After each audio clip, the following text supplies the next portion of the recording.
poison.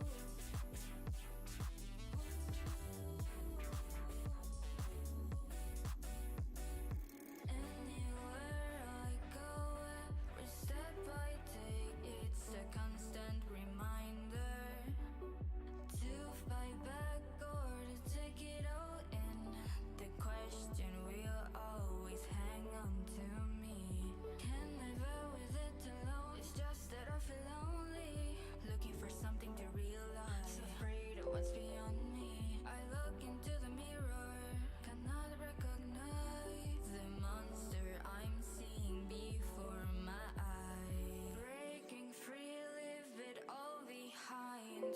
It's all so harmful to me. Poison.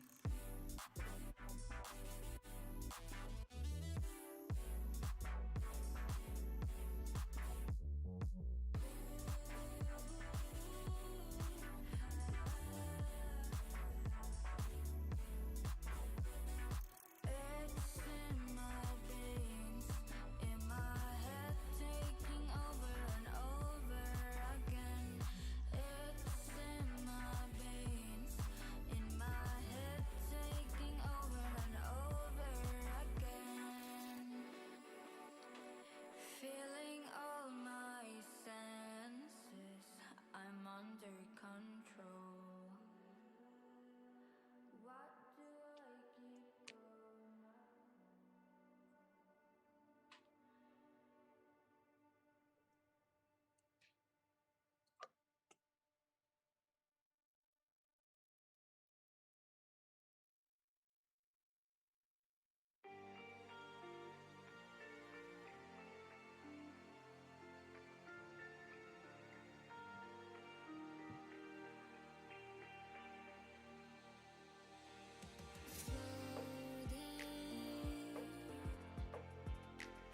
No place to call my own. Yeah, I'm hoping if somebody brings me home. Tell me you're not lost out at sea. Tell me that you're listening to me, feeling misplaced. Someone rescue me. Someone rescue me. Someone take me. Bump, bump, bump, bump. Music is off, and we're throwing it over into the stream here. Hello and welcome to the Gymnastics Network. I am your host, Isaac Hammond. Today I'm joined by Cannon, and I am also joined by Fabian Valdez. We're also joined here by our good friend from Navy, Lucas. We're going to have Lucas introduce himself in a second here. But while we're doing that, Fabian, why don't you take a second to introduce yourself? I'm an alumni from Penn State. I don't really know what else to say. That's okay. Fabian is an alumni from Penn State. He's also been on the Puerto Rican national team. He's a really talented gymnast, and he had a great time while he was at Penn State. Him and Cannon both were JO gymnasts together, and they are from the same gym, so I thought it'd be a great thing to bring him on for today's Penn State meet, as he is a Penn State alumni, and the three of us are as well. I won't be commentating again today. I'm still recovering from a concussion, so Cannon will be taking the lead today, and Fabian will be taking a Penn State. Normally, like how we have a Penn State guest, that will kind of be Fabian's role. But Lucas, can you hear us, bud? Yeah, I got you guys now. Can you hear me?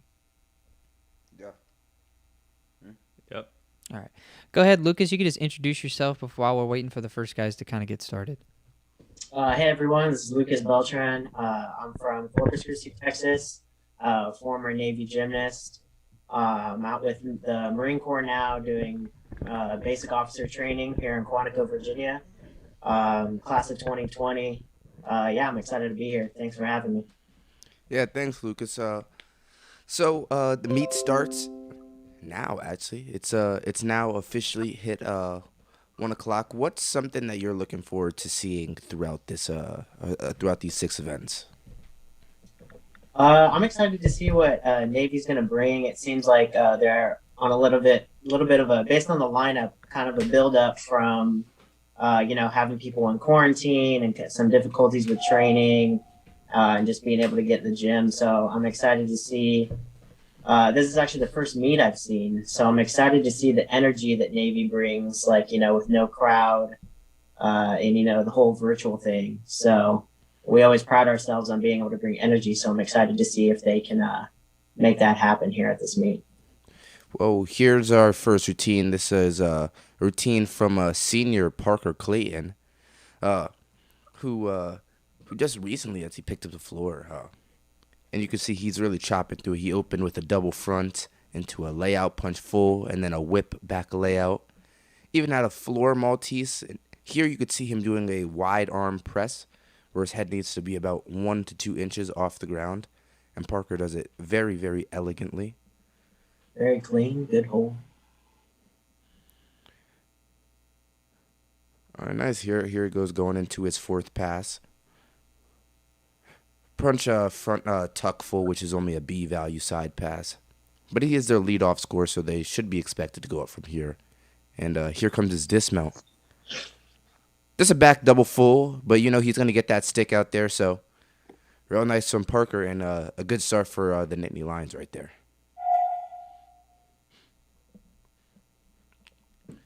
Now we're going to be transitioning to our first guy from the Naval Academy, which is, let me just pull it up really quickly. Ryan McVay. Yeah. They're Ryan McVay. So, Lucas, can you tell us anything about Ryan McVay and his floor routine? Yeah, Ryan McVay is he's kind of our key all-arounder, very consistent on every event. Floor, he brings just a lot of consistent D skills and really a good stick, can stick a lot of passes. I'm interested to see, how many numbers he's been able to put in, due to being an all-arounder and being able to train. So usually we always put him up first because he can always put just a super solid routine and almost always sticks that dismount. So, well, it's always about sticking that dismount. You know what I mean? It's the last thing that judge sees, and putting up a solid score is always going to be appreciated. But here he goes. Let's get into it. You want to give us a little skill breakdown for Ryan right here? Yes. Let's see. I think he opens up with a double front.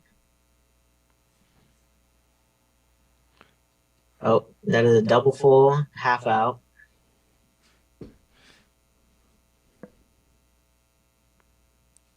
There's a double front. Looks like you put it down. Yeah, there he goes. Nice, clean landing.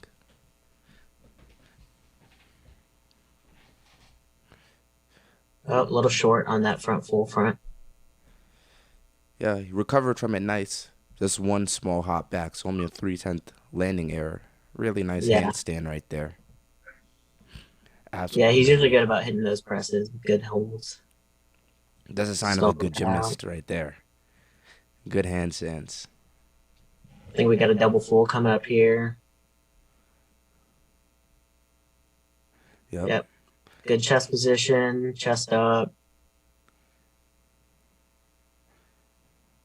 Layout, and then I believe he'll finish with a nice triple. The back layout, no stick, man. You gotta hit him up. He'll hear from Coach Kim about that one. Just what you were talking about, that 2.5 stick. That was a perfect dismount. He usually finishes with the triple, so he must have been a little conservative with the 2.5, going for the stick. Yeah. So, Fav, can you explain to some of the viewers the difference between finishing with a 2.5 and a triple?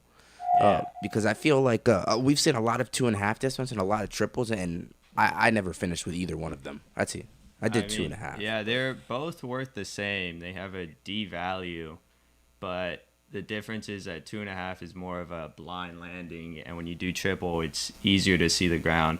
Well, personally for me, I can see the ground a lot better, but I guess Ryan liked 2.5 better, which he stuck his dismount, so it was pretty nice. It's whatever you could get that stick from. That's true. That's always going to be the best option. But here we're going to be doing looking at Nate Warren, sophomore. Here he goes. He's raising his arms right here. Open with a big double pike. Double pike. Nice stuff. Huge. 2.5 punch half. Nice little like shuffle step right there to stay in bounds. Real catty in the air. Double front, small hop. Nate's rocking this. Chopping through this routine. Whip, layout. Nice. So the same pass that you saw from Parker Clayton, the B to B connection, we're seeing from Nate. He's going to do a front full down the side into his non-acrobatic sequence. Looking to be a wide arm press. Here we go. A little short on the hold. Yeah, just a little short on the hold, so he'll definitely get deducted for that. Back double full. Doesn't look like he stuck that landing. So he's going to really need to have a nice and clean dismount here. And he did it. All right. Crisis averted right there. There goes Nate, chopping through it. Second guy up. That was a lot better routine than he did last weekend against Iowa, I believe. He had a little rough floor last weekend, but picked it up a lot better here this weekend. Yeah. I prefer not to talk about Nate's Iowa performance. So Nate dismount differently than a lot of other people. He dismounted with a front double twist. Yeah, front double full is also a D value. It's a little bit harder for most people. You typically see more back dismounts, but Nate's is so good. He's going forward. Yeah, this is a cheeky dismount. I'm always amazed by people who decide to finish off with a double full. Yeah, it's hard to get your rotation, but quick score update. Parker Clayton from Penn State scored a 13.55, and Ryan McVay from Navy scored a 13.45. Here we're looking at Travis Keller. So Travis Keller's a junior, if I'm not mistaken, correct? Travis is a senior. All right, so senior, junior last year. Open with a sick double-double. There we go. That's a huge improvement from his, I think he just did a full out last year. And look at him. He went out there and stuck it, too. Double full punch half. Nice stuff. This is awesome to see from Travis because he has some really powerful tumbling, but kind of like the same problem I had. It was hard for him to get the landings under control, but it looks like he's kind of, been able to find his feet. Yeah, Lucas, I remember you actually being a pretty good floor guy out there. I remember you had some pretty big skills. We could talk about them after this routine, but For sure. here goes his wide arm press. We just saw Nate not hold it. Don't mean to call out Nate if we got any Nate fans, but Ryan Travis held his. Nice 1.5 punch layout, C to B connection. Not too uncommon to see that as a side pass or to see a 1.5 punch front full. And here's his dismount. Full in. So, another D dismount. So far, we've only seen D dismounts, an exception of Parker Clayton. So really good stuff over there from the midshipmen on Florida. Those last two routines are really good, and they're going to definitely beat out Penn State scores. Yeah, that was a really nice routine by Travis. His landings were really nice. He stuck most of his passes besides his dismount. Yeah, it seems like he's able to get his power under control, which is really nice to see. Improvement from last year. And then those are really two seniors, so two solid routines to put up to get the team started on floor. Yeah. So now we're going to be looking at Michael Jarrow, but as we're looking at Jarrow, actually it looks like he's going to go, so we'll bring that in later. Big double front with a pretty large landing area right there. 1-3-10 step and a little shuffle. Full punch 1.5. Done cleanly with a little landing error. He is just very hoppy today. Layout punch half. Definitely a pass that he sticks in the gym probably every day, right? Probably, yeah. Yeah, he's just a little hoppy. Looks like it might be a little anxious settling in. He looks like he has a lot of power. He just needs to get it a little under control. He looks amped up today. Yeah. Yeah. Well, normally for a gymnast, they can settle in during the handstand. You have a little bit of a poor routine, and then, your non-acrobatic is your time to relax and, reset. Hopefully we can see Jarrow do that now. Turn the routine around after that. Yeah, so another not held handstand. I know Randy's going to be on them about that. They're going to be holding handstands till 2023. My gosh. Go back double full. And that's going to be his dismount. So a little bit of a shorter routine and a less difficult one than I expect Michael Jarrow to be doing with the caliber gymnastics that he has on all his events. But nonetheless, very clean routine, and he got it done. It's probably going to be Penn State's lowest score currently, but it's just about staying on the event and getting a hit routine, and Michael Jarrow was able to do that. Here we're going to be looking at Sam. Do you know how to say his last name, Lucas? Because we talk about Sam all the time, and I feel like it's about time we started saying his last name correctly. Yeah, it seems like a lot of the people from the Northeast that know him call him B. But I actually called my coach, and I was like, hey, I don't really know this plebe or this freshman. Like, how do you say his name? And Colin Payne, my coach, says Baratagunda. Baratagunda. All right. So that's what I hear. Sammy Baratagunda. I'm excited to see him compete because he is obviously a freshman and he's on 4 events. And from what I hear, he's been really stepping up to the plate. And they say he uses his nerves really well to step up in competition and put up some really good routines. So you can see it right here with that really nice double back stick. Here he's going to be doing some of his pommel work. That's just about to say, look out for his pommel horse that's going to be coming up next. His pommel horse, he's been killing it this season. Pommel horse and high bar, some events that he's been performing well for Navy. But here he goes, going into his 4th pass. Full punch 1.5, same pass you just saw from Michael Jarrow. Done better from Sam, just because he had a slightly better landing error. Double full. Back double full down the side. He's chopping through, man. Here it goes. Looks like his dismount right here. Triple full. Really nice. So it looks like super solid routine from him. It looks like you guys have opted to do some 2.5 dismounts and some triple full dismounts, which is good. It's good. Definitely good to see that the coaches are playing to a gymnast's strength. Where if one gymnast can do a 2.5 a little bit better, they do the 2.5. Another gymnast can do a triple full. They're gonna pick to do the triple full. I think most of the guys that we've seen has done different dismounts. Yeah. I think we saw 2 double twists, a triple twist, a full in, a front double twist, a 2.5. Yeah. Yeah, a lot of different dismounts out there. I know Coach Kip usually pushes. He would like to see triples out of all of us at least. But he usually likes to go with whatever we're comfortable with being able to stick consistently.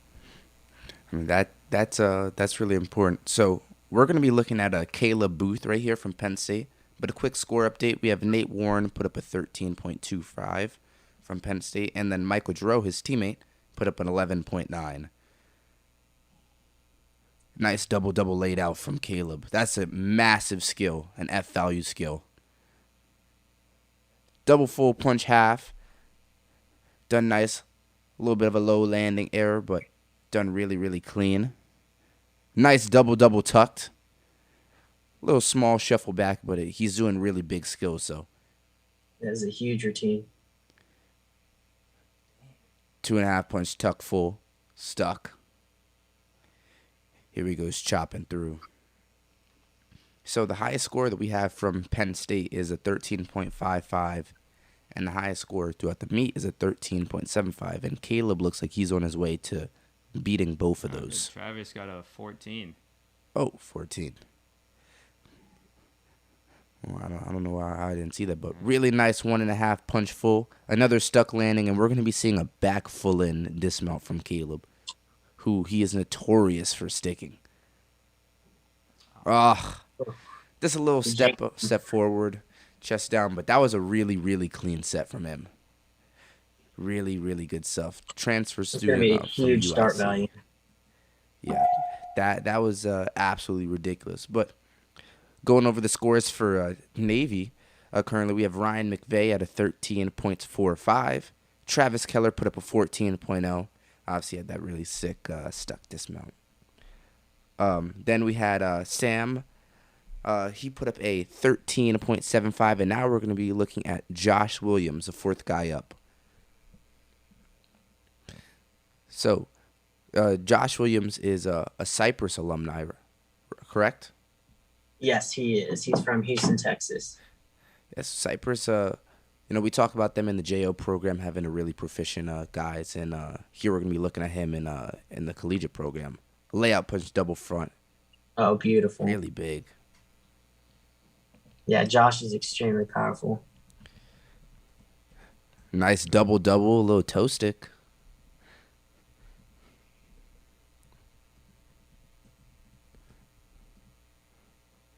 Two and a half. Has he stuck every pass so far? I believe so. He had a little bit of hesitation on the second pass, but it looks like he stuck everything. See if he gets his hold. Perfect hold right there. Beautiful.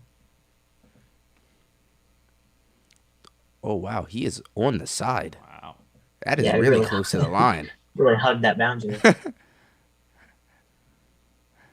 1.5, punch full, small hop. There goes the arm swing right there. So here comes his dismount. Another full ends. That's a lot of full ends for over two teams. That was a beautiful routine for Josh, I'd say. Yeah, really, really nice routine. A lot of stuck landings, and everything else was done clean and minimized to a 1/10 deduction. So he should be expecting a score of a 13-3 and up at the minimum.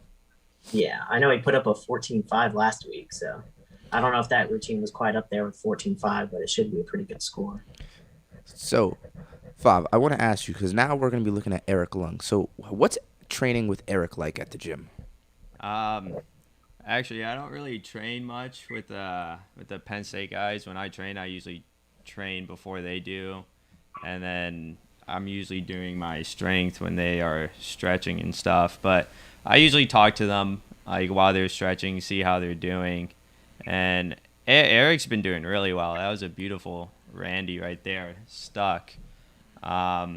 Think he's had a little bit of injuries, but he's been pushing through. He's been doing really well. Just a tiny hop on that double front.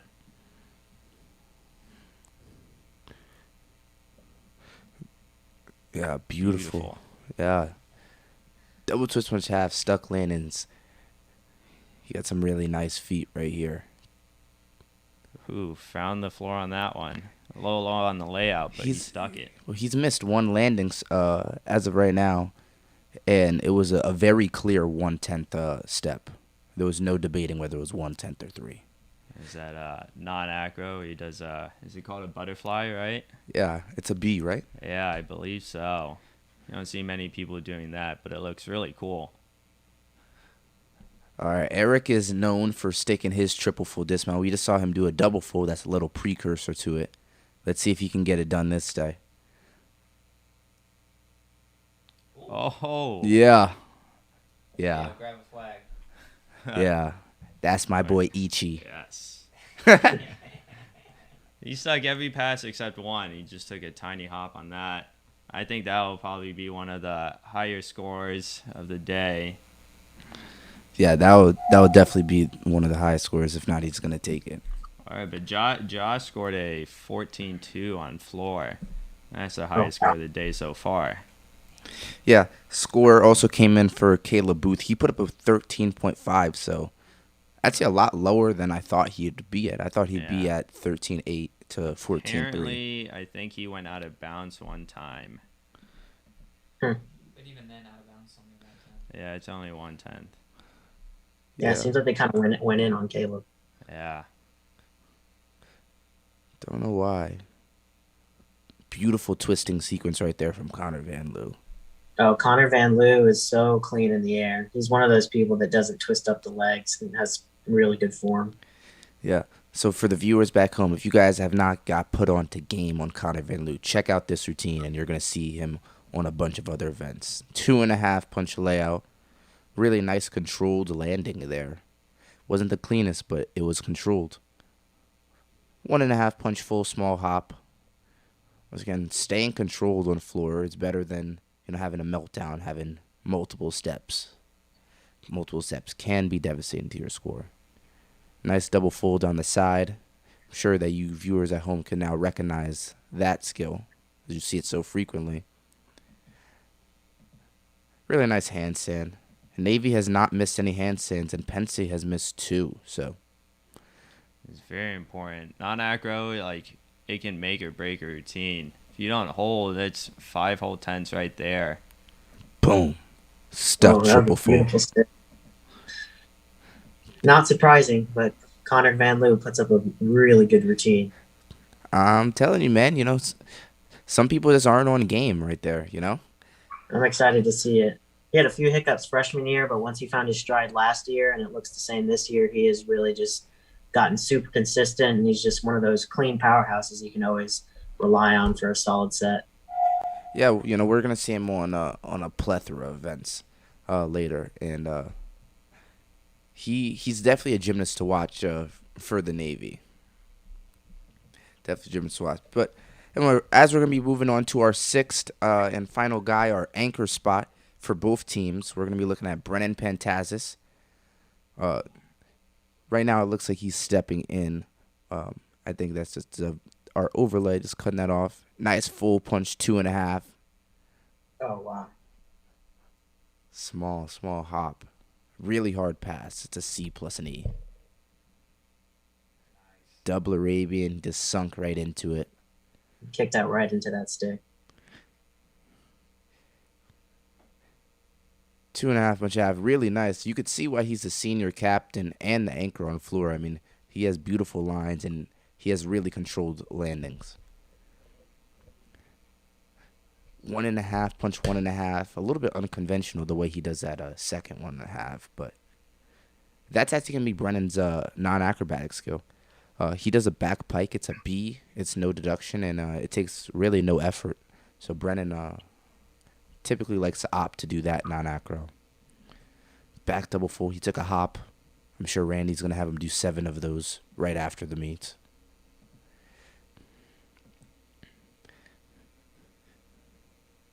A nice triple full dismount. So really clean. You could see why he's the anchor. I don't know, and I don't think that he will beat out Eric Lung's score, but that was a really clean set, and that was a really good floor rotation for Penn State. Yeah, one thing I like about his tumbling is every single landing for him is very deliberate. He goes for like every single stick. Yeah. So Brennan Year, if you don't know, he actually is the Big Ten floor champion for his freshman year. Now he's a senior, and hopefully he's able to catch lightning in a bottle twice for him this season. Maybe get a Big Ten floor title, or maybe even push an All-American on the floor exercise. Yeah, But that'll be exciting. now we're going to be looking at our last guy, David Toussaint. So what's David Toussaint like, and why is he going to be the anchor for Navy? Oh, David is our quiet killer.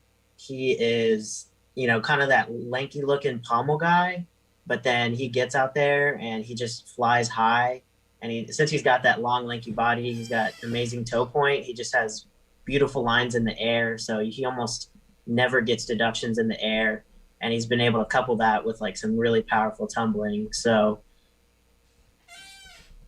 he can be a little hoppy, as you can see, but if he gets that under control, he can put down a really solid set. Nice. There you go. Let's see him chop through it. 1.5. Nice stuck pass right there. He's got some really good non-acro. He goes right from this into a butterfly. It just looks so clean. you see the gymnasts that are better on the pommel horse, they typically do pommel horse skills. And you saw him just do a triple rush, and it was really clean. Back double full. His heels came up, but I'm still giving him a nice little stick. Beautiful butterfly. Nice artistic gymnastics right over there.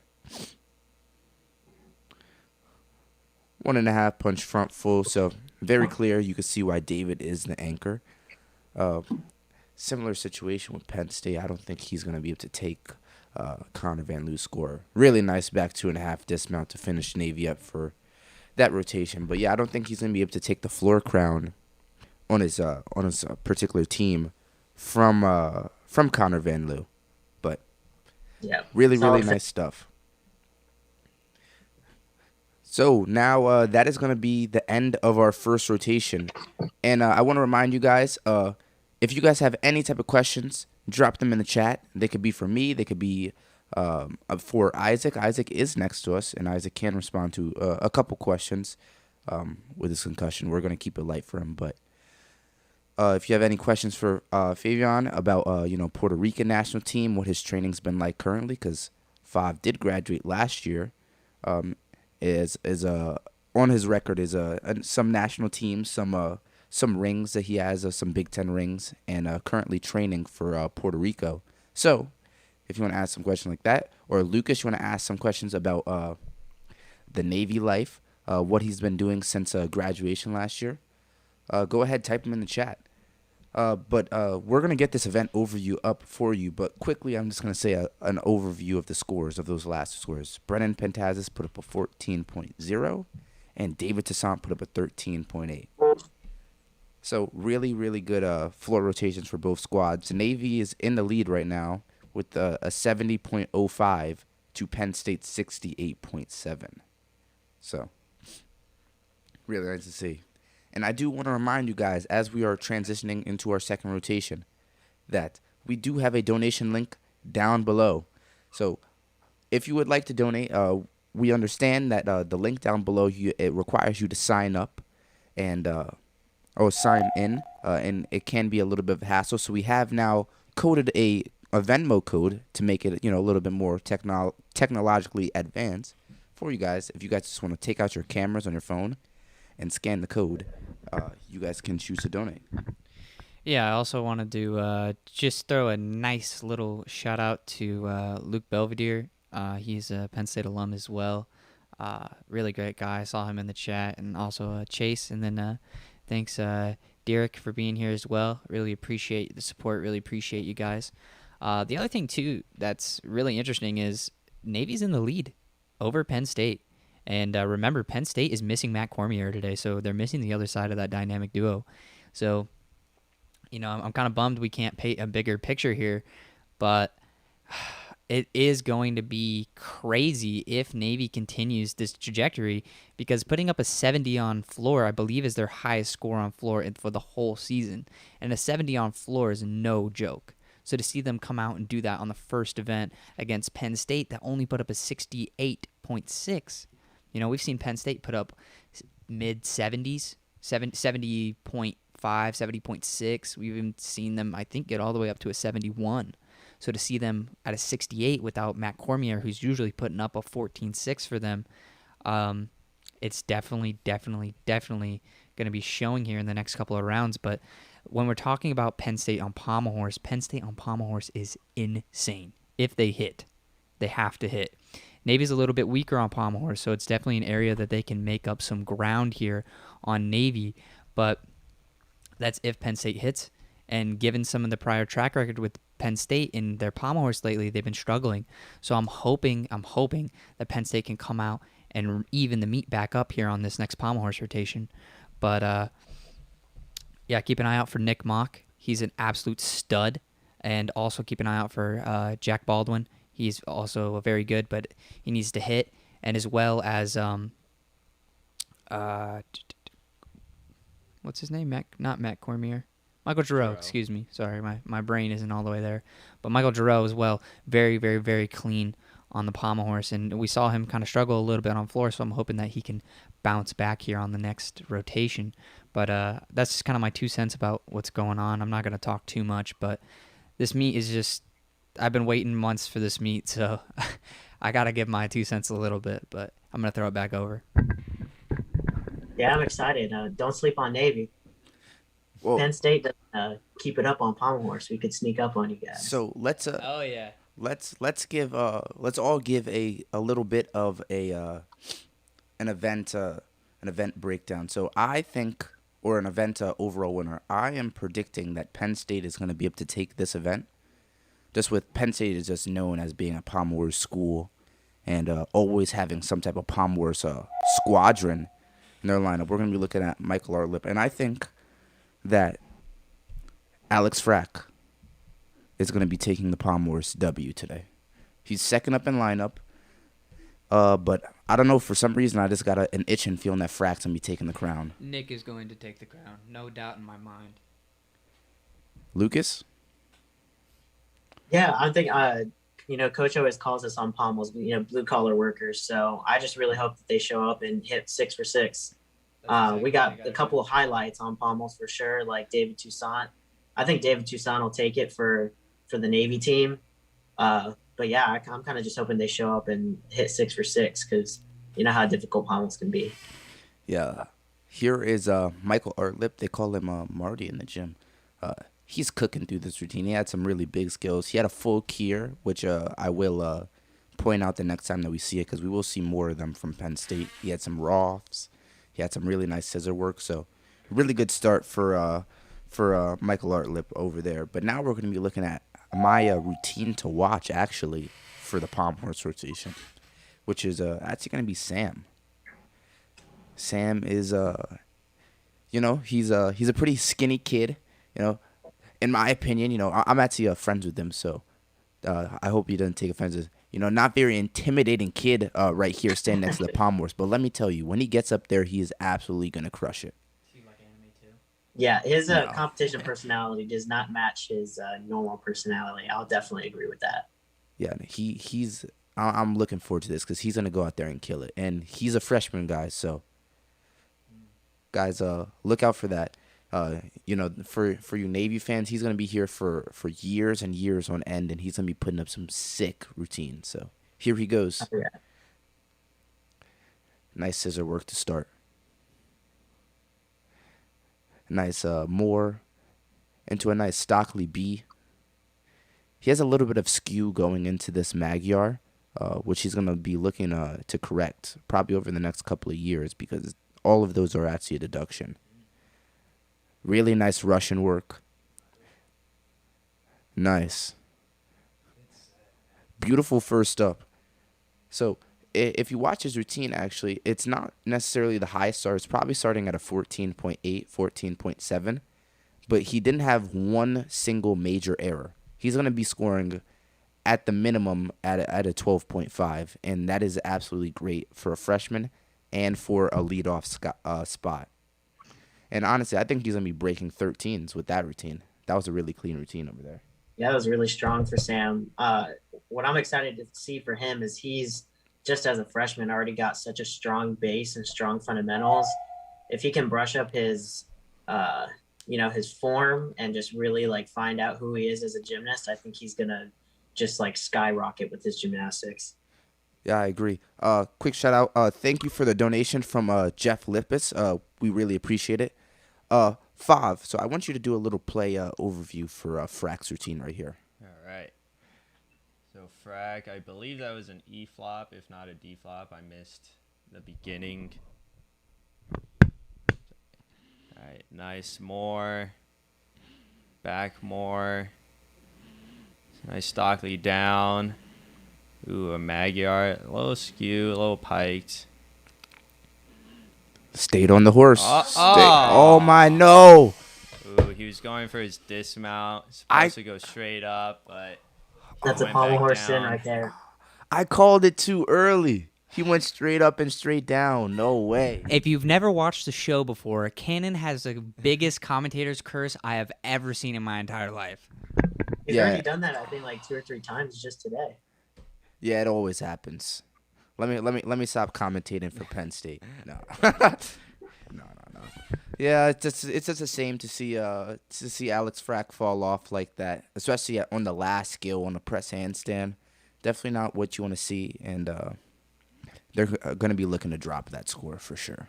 Yeah, Hey, usually Cannon, Frack if you is want to keep that up for Penn State, just perfect. Don't worry, I got it on both sides. I got to say unbiased here.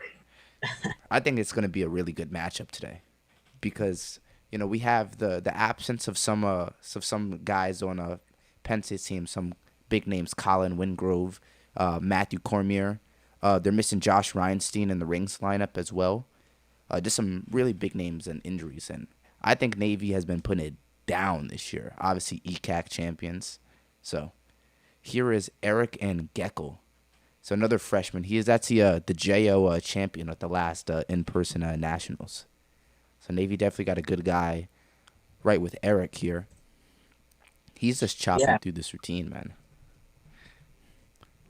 Nice, Magyar.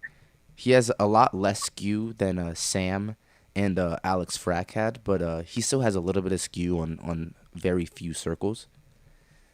Nice little dismount right there. Got on and got off, so nice second up for Navy. Yeah, that's good to see from Eric. I'm hearing from his teammates that he's just a super consistent guy. Not always going to put up the highest score, but he's going to hit every single time. He's just one of those, workhorse guys you can rely on to put on any event. So good to see. That there's always a space for guys on college teams like that. Yeah. Guys that are extremely, extremely dependable, and they're going to put up a score. But here we're going to be looking at Fav's teammate on the Puerto Rican national team, Andres Perez. So, Fav, you have any words for Dre here? stay calm.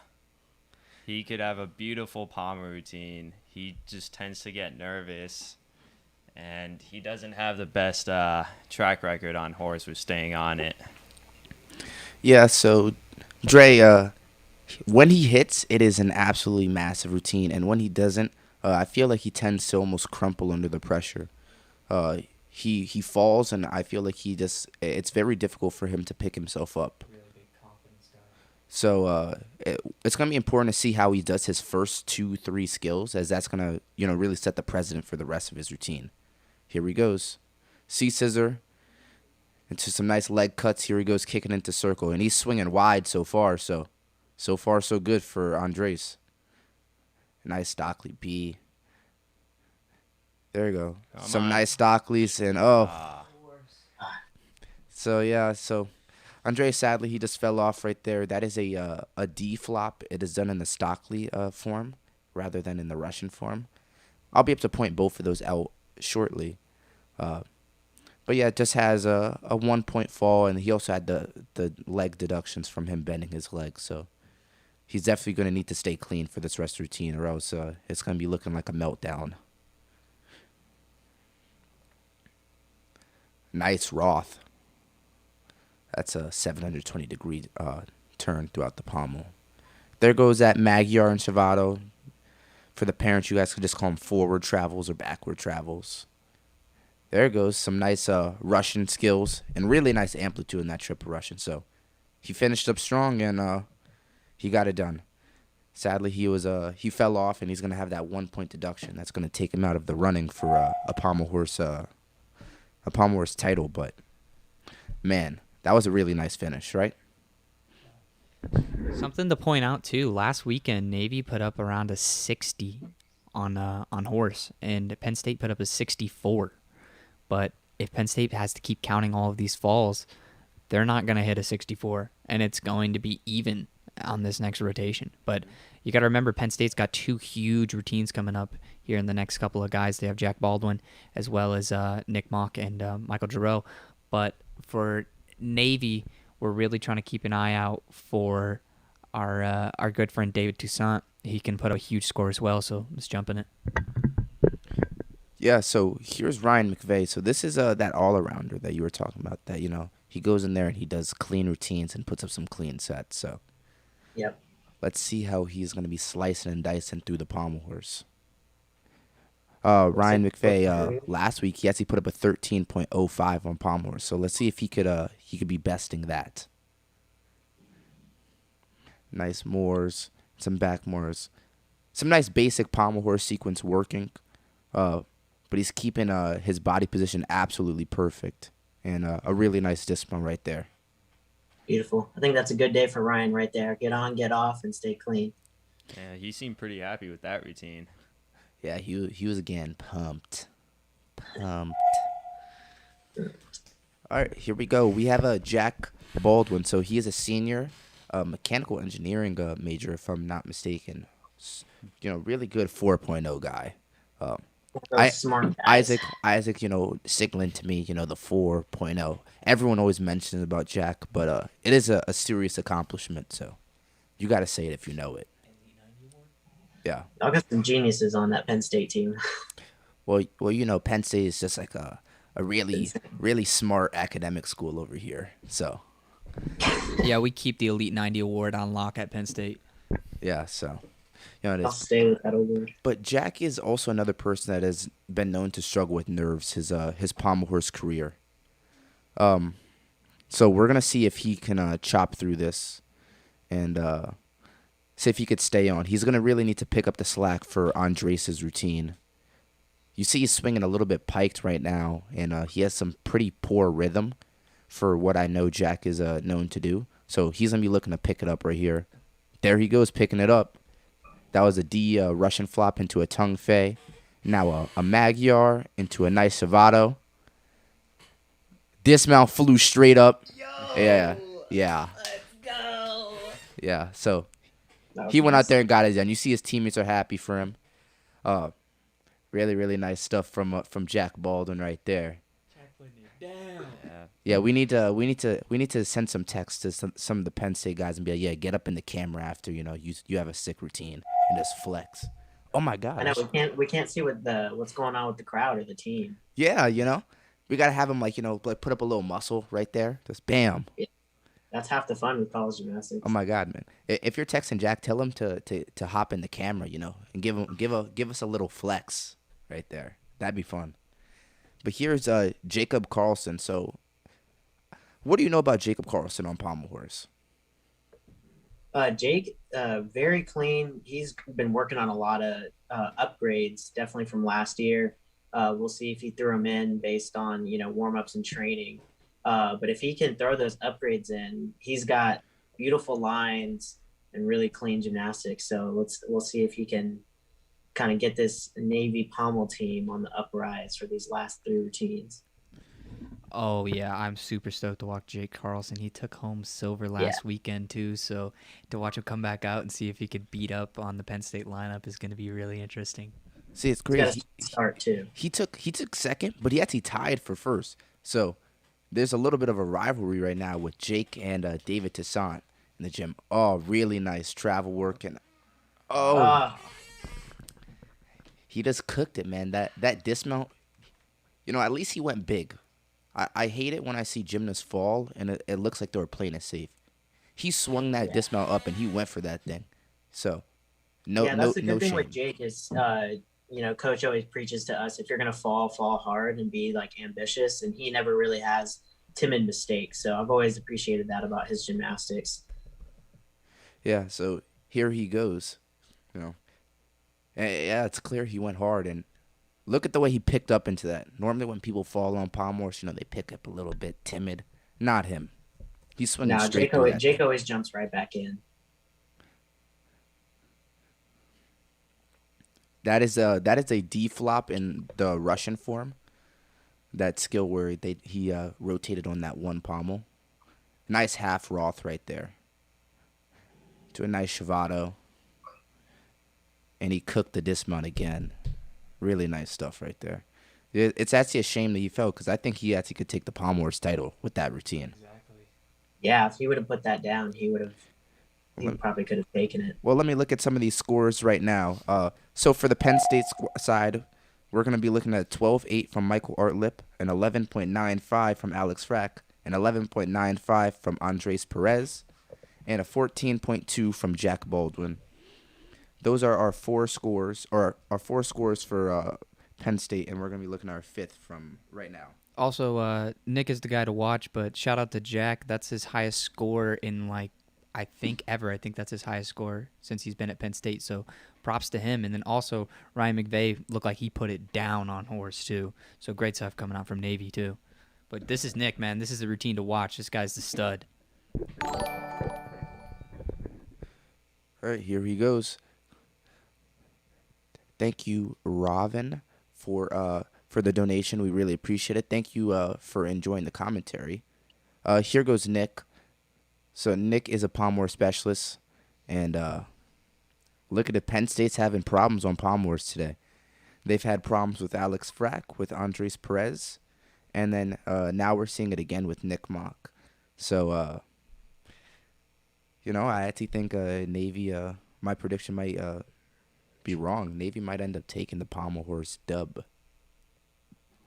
against this absolutely stacked pommel horse squad. Nick can still fall and put up a 13, though. That's just how massive his set is. Yeah. When you're a pommel horse worker and you have a 16 point something start value, I mean, you do what you want to do. You fall twice. I mean, you're still starting higher than a lot of guys on some teams. But here he goes. You see Nick, he's a pommel horse specialist. He knows what to do if you fall off, and he's going to swing aggressive, and he's going to swing nicely. Look at that. And, yeah, just a little bit off today for the pommel horse squad. A lot of dismounts, a lot of just shaky landings. Kind of weird to see, especially since they're in their home gym as well. You'd think that their nerves would calm down being in the equipment that they practice on. But, so with the Penn State pommel team, if they find themselves in a position like this, what's the team captain saying? What's the coach saying? Like, what's kind of the team culture around like a performance like this? Fav, you want to take that one? Yeah. At the time, I'd say the team captain would probably try and reset everybody's mind, and probably moving forward to the next event is probably saying to forget about what happened, just move on and just keep working from there. Don't get stuck in the past. Yeah. So here is Ronan McQuillen. So Ronan's actually our one specialist on pommel horse, and he spent most of the latter half of 2020, coming back from a knee injury. So it looks like he's been able to get some good work on pommel and kind of lean into that specialist role.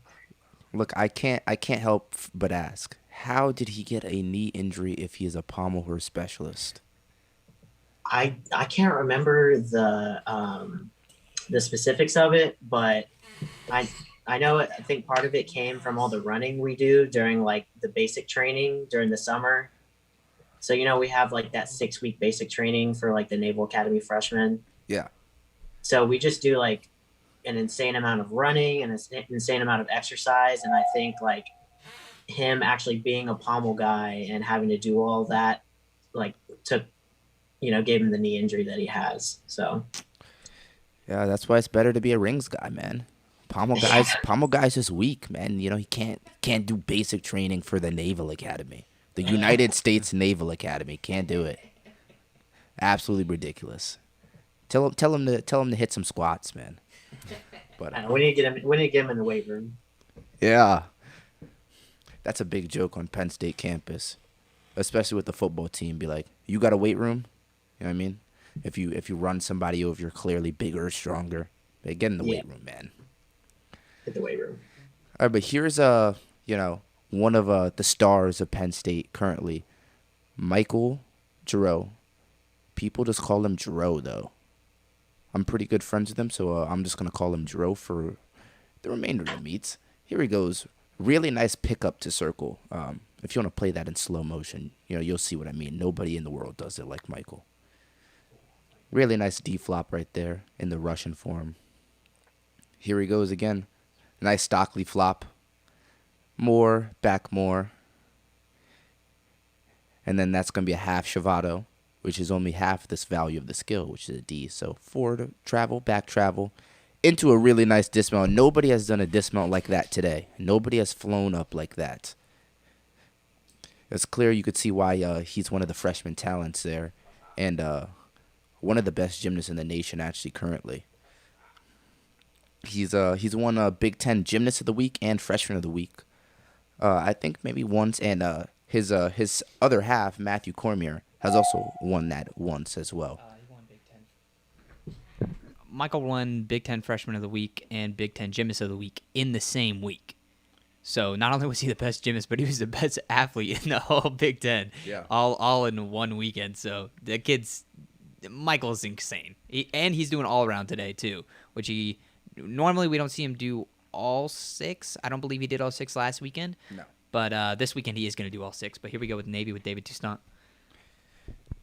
Yeah, Jarrow just had a couple of injuries where it took him out of maybe 1 or 2 events, but he's been doing a bunch. Here we go, David Toussaint. Nice C-scissor. Nice leg cuts, and here we go. That's going to be an E-flop in a Stockley form. Really nice. So it's going to be 3 hand placements. A nice spindle right there. Step up into a more. It's a nice halfback. Nice Magyar. So for the audience back home, a Magyar can be any way as long as you start on one end of the pommel and go to the complete opposite ends. Really nice dismount right there. And that's going to be close to see who takes a pommel's crown versus him versus Jarrow. Oh, sorry, actually him versus Jack Baldwin. A quick score update. Jack Baldwin is currently in first place on pommels with a 14.2, but Nick Mock's score came in at a 12.05, and Micah Jarrow's score came in at 14.0. And quick recap of the Navy scores. Sam is at a 12.7. Eric and Gekko is an 11.25. Ryan McVay at a 13.2. Jacob Carlson at a 12.2. Ronan McQuillen at 12.95. And we're going to be waiting for David Toussaint. So while we're getting this up, we're going to get the event overview up. And you guys will all have an opportunity to donate. The Venmo link will be shared on the screen. I'm seeing a lot of text. I'm getting a lot of text because, I am from Penn State, so I do have a pretty good line. I'm getting a lot of text and stuff. So the QR code will be flashed on the screen shortly when we get this event overview updated. We're just waiting for the script to roll into the overlay. But there also is a link down below if you guys do choose to donate that way. That link just requires there's a couple more steps where this one is very simple, scan and go. But we want to thank you guys for the support, for the donation that we've had currently, and for the donation that we are going to get in the future. We put a lot of time into this, and you guys can see at the bottom of the screen we do have a donation goal where we're trying to film. We're trying to get a new camera because currently we are using my iPhone as a video camera currently. So all the money that we get gets invested back in the stream and gets some more quality content. So that is that. But Fav, I want to ask you because I know that you weren't a very big ring guy during your time at Penn State. What are you looking forward to seeing in this ringless lineup? I'm just like everybody else on rings. Big holds, big strength, and the stick dismounts. I think the most important things on rings are handstands, just like you said on floor before. It's a sign of a great gymnast is having a nice handstand. I say that all the time. You could always tell the JOs versus JEs, or you could always tell the slightly better gymnast versus versus a normal gymnast just based off the way that they do their press handstands. Having a really nice, clean press handstand that is done technically perfect. It's not about doing it always with straight arms, but doing it technically perfect is a very big telltale sign. They know gymnastics. There's no in gymnastics, and then there's no in gymnastics. I just want to point something out right now. Navy is on projection to break a 400, which they haven't done before. Last weekend we saw Navy. They only put up They put up a 64 on pommel horse.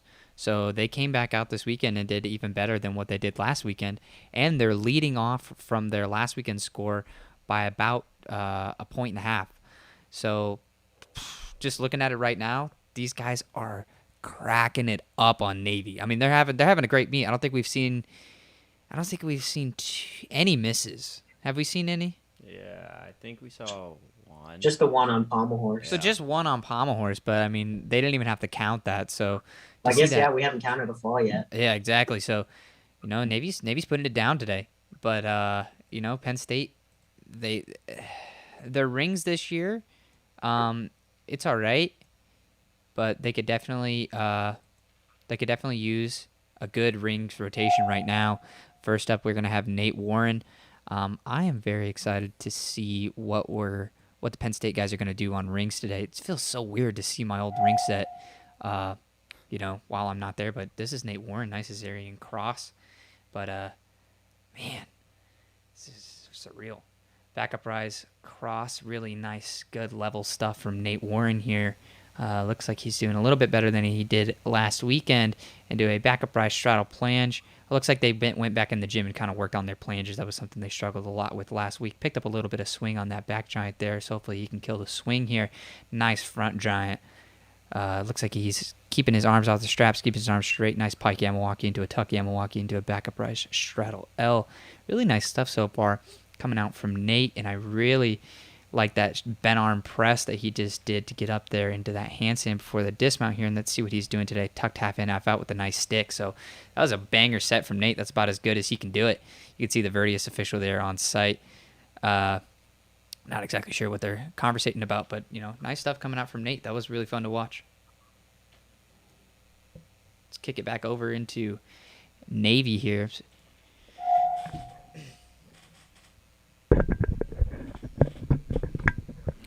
We're going to be looking at Cash Buskie. So we had him in the interview. So Cash Buskie has told us that he does rings and high bars. So let's get ready to see him on rings at one of the two of the events that he's going to be doing for us.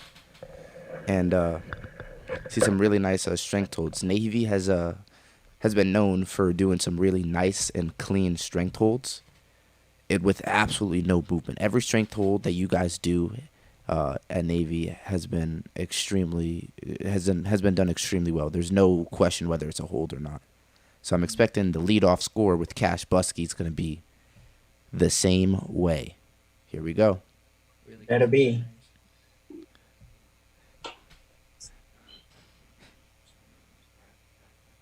Nice backup rise straddle plange right there. I mean, look how long he held that for. That was 5 seconds. Definitely long enough to tell the judge that was 2 seconds. Yep. That was a hold. A nice pike yam, a little bit bent legs in his pike yam right there. Really nice tuck yam into backup rise L. Right there. There goes a nice press handstand. Front giant.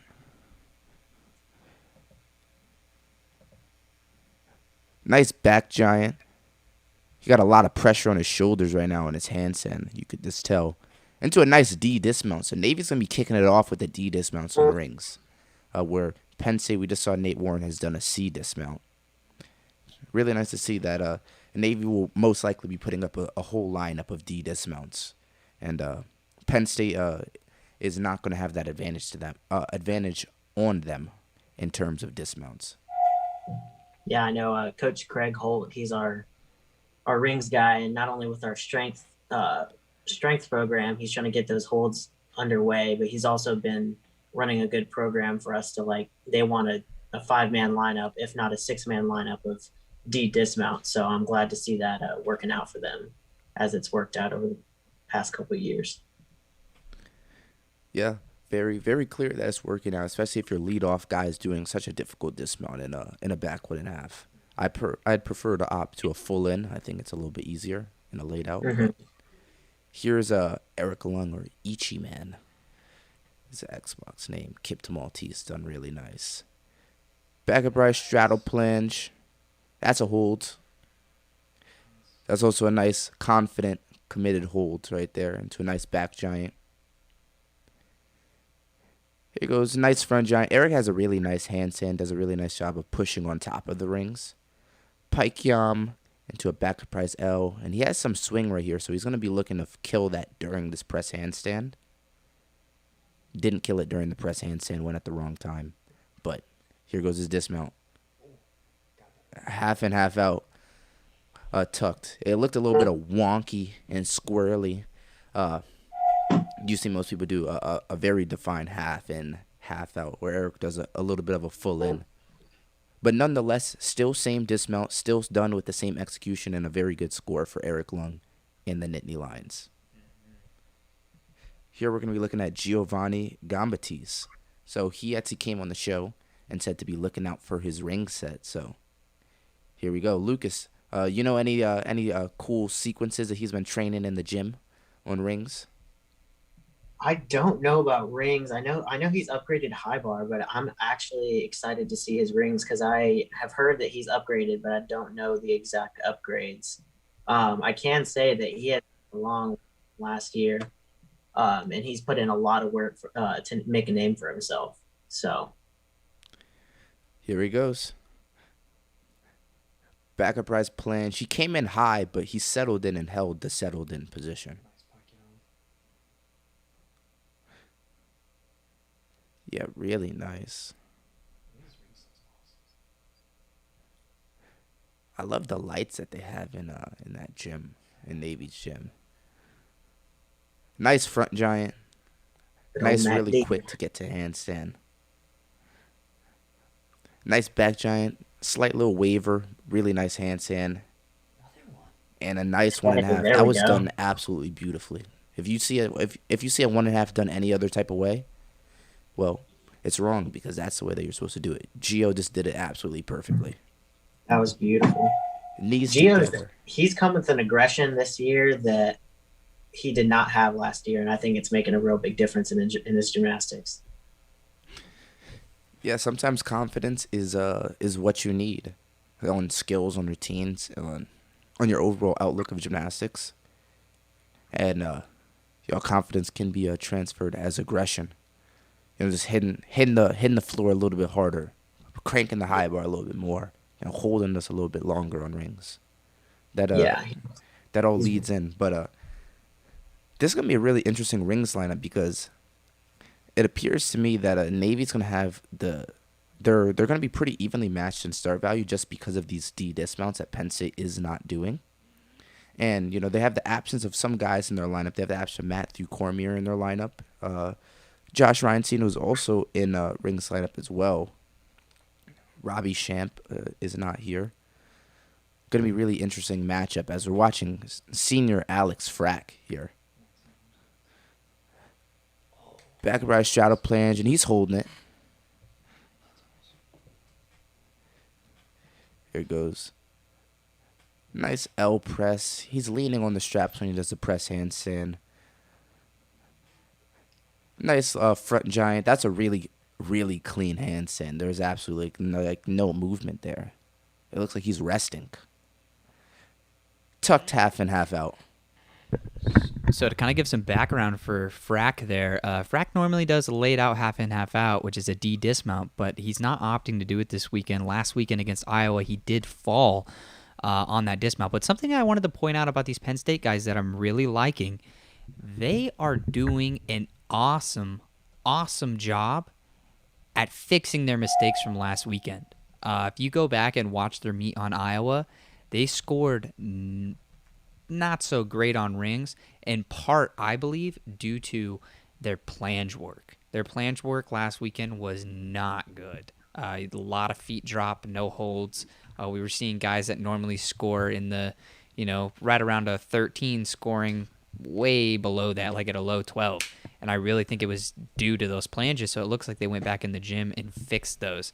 So props to them. I love it. I love it when guys come back and fix some stuff. But good set from Giovanni as well. He put up a 13-0. And here's Ryan McVay. Yeah, that has to be one of my favorite things. So, Lucas, maybe you could help us out with that on the Navy side. Because, obviously me, Isaac, and Fav, we know these guys on a very personal level. Some of them even consider them brothers. I love hearing those stories about when some guy, he struggled on the skill really hard, and you could visibly see him work really hard and get better at it. So do you have any stories like that for Ryan on rings? So just right there, I'm actually excited to see. I think one thing that Ryan has had problems with is being, doing the whole ring swing and then having short holds, because he's flighty, but he's not super strong. And to me, it's looking like he's not swinging as much on the rings, and he's keeping those holds tight and showing the judge that he can hold. And even that press right there, he usually has trouble just kind of swinging right up to it. But so for Ryan, let's see what he does with this double-double. Ooh! There we go. Sheesh, that was OC. Nice. That was a good set. Yeah. That was beautiful. See, I mean, and that was already looking like much cleaner for Ryan. So if he can just corral all that flightiness and energy, and then show the judge that he's got a little bit of strength in there to hold the holds, that right there already looks like a major improvement from last year. Navy puts it down on rings. They don't do the biggest stuff, but they keep it clean. And you could see right there from that set, that's some good gymnastics. That's my favorite kind of rings to watch. You watch all those guys go up there. Everybody does a clean, consistent set, all with D dismounts. Navy's doing something right, and that's why they're in the lead on Penn State right now. Well, you look at the scores. We have Nate Warren put up a 13.4. Cash Buskie from Navy put up a 12.7. So Nate actually did beat him there.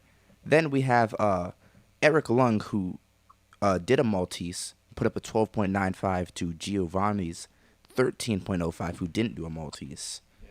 And Alex Frack, who did a slightly bigger routine in terms of strength skills, got a 12.75 to Ryan McVay's 13.05. But here's senior captain Brennan Pantasis, just a little bit of rambling on the scores. I know you could see him on screen.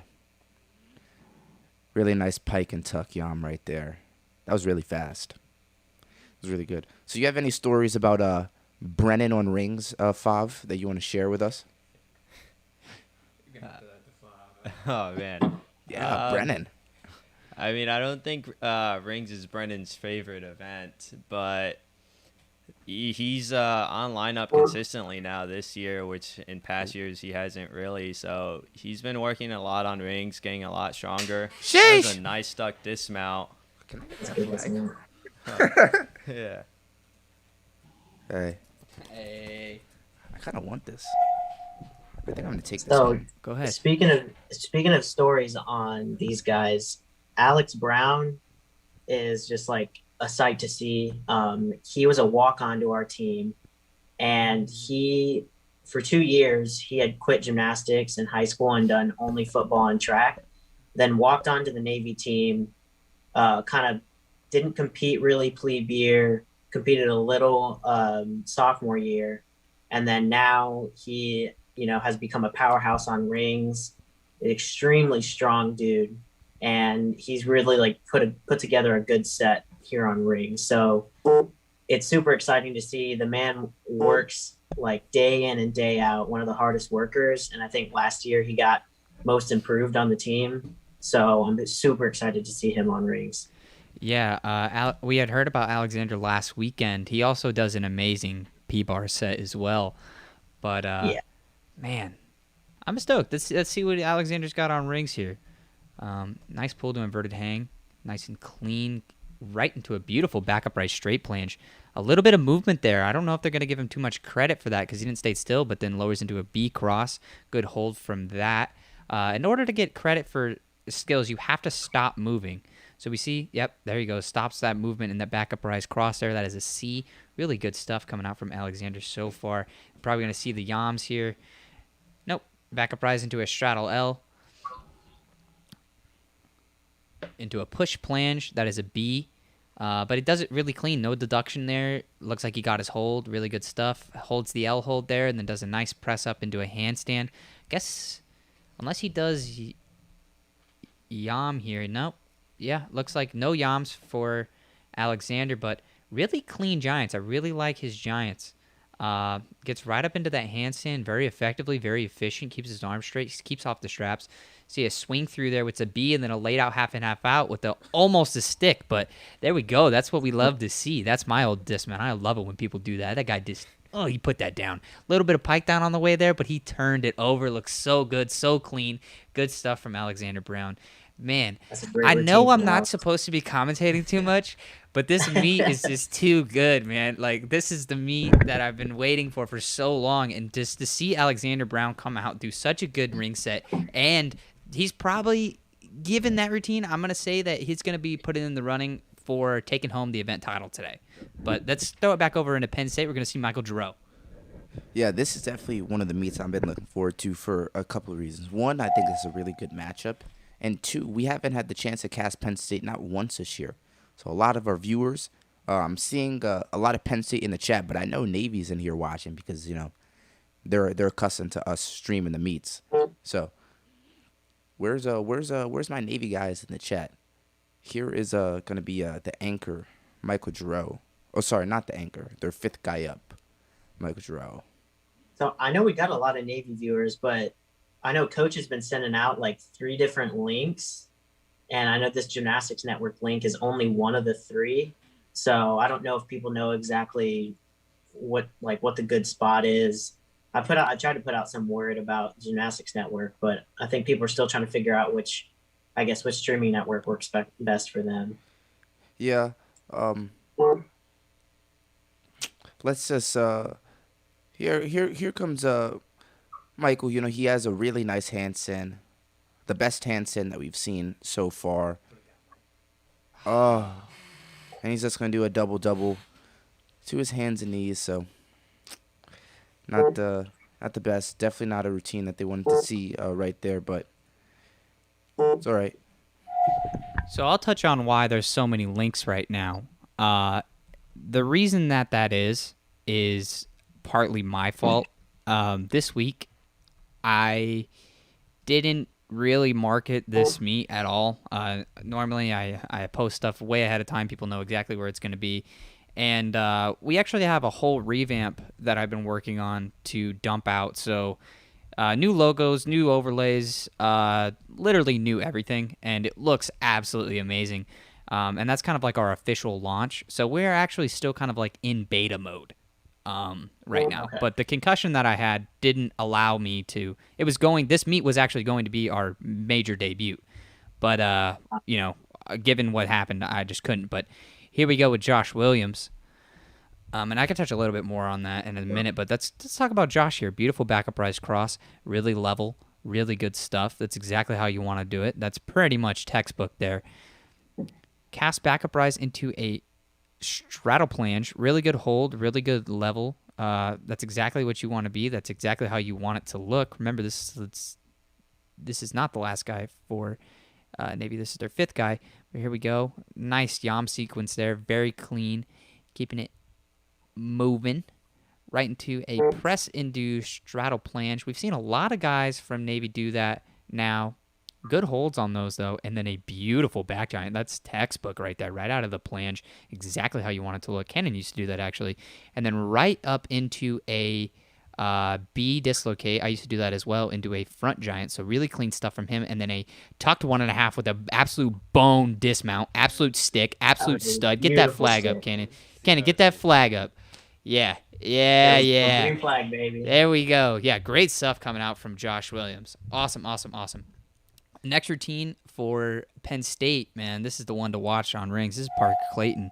Parker's taken, I think, every single ring title this year, every single meet that he's been to, except, I think, one meet against Illinois with Danny Graham.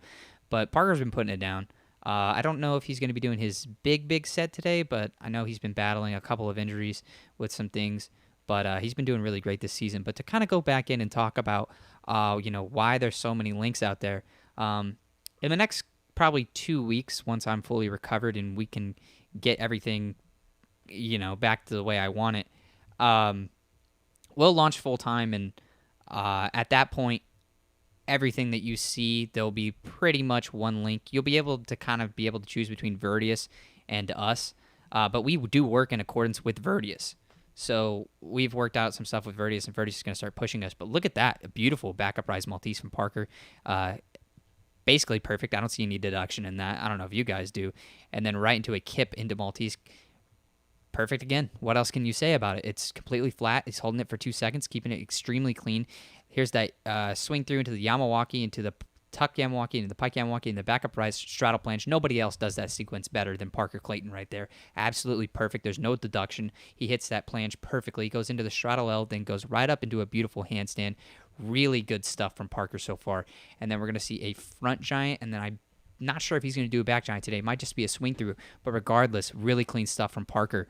Yep, there's that back giant, really, really clean. Picked up a little bit of swing there, but there's really no other deductions. And then there's that swing through right into the tuck double-double. That's an E dismount, absolutely massive. You can see that pop off on Parker.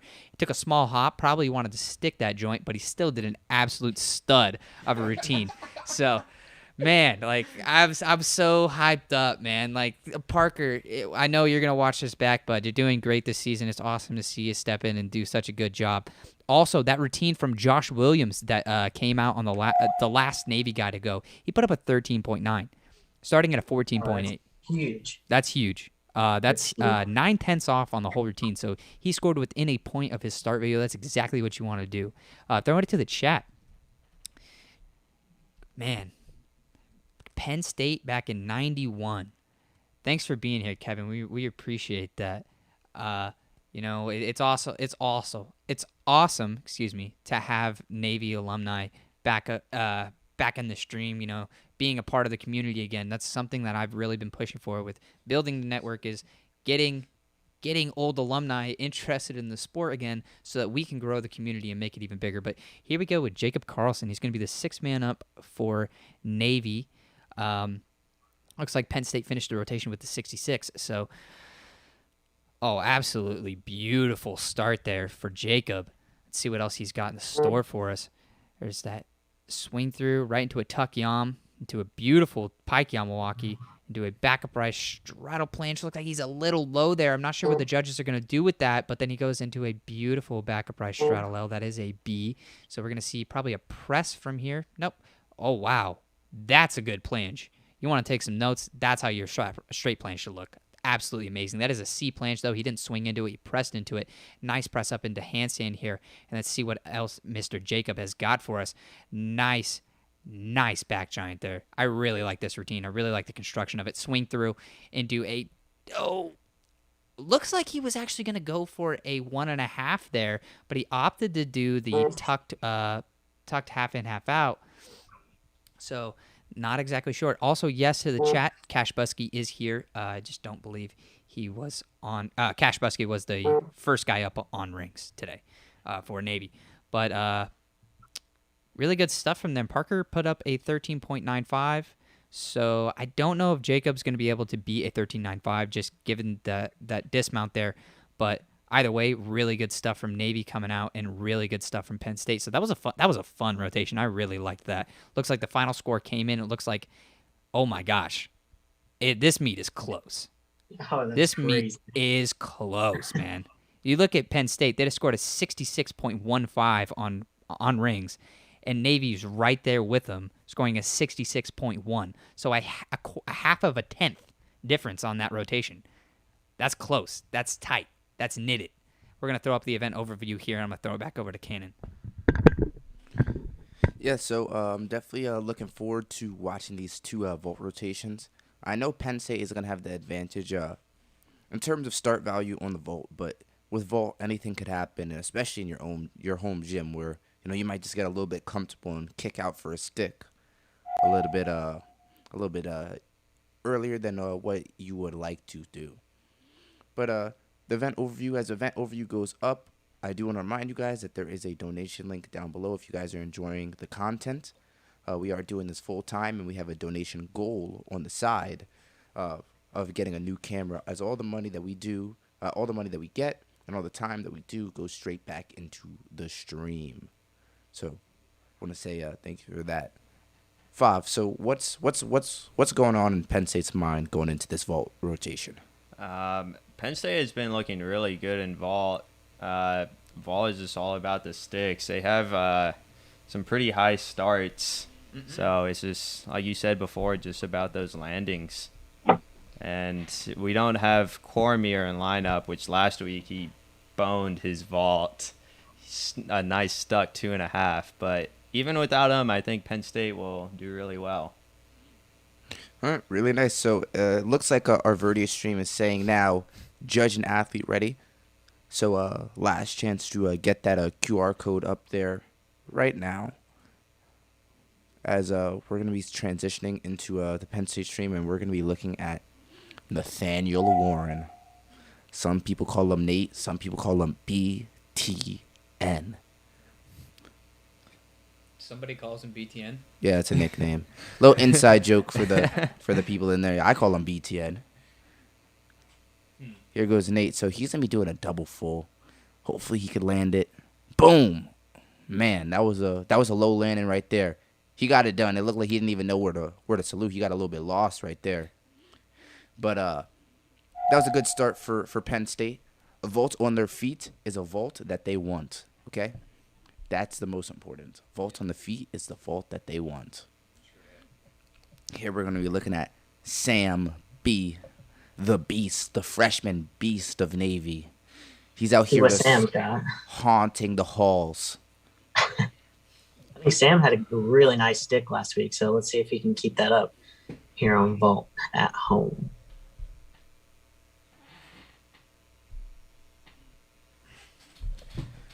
So, if I'm not mistaken, Sam does a 1.5.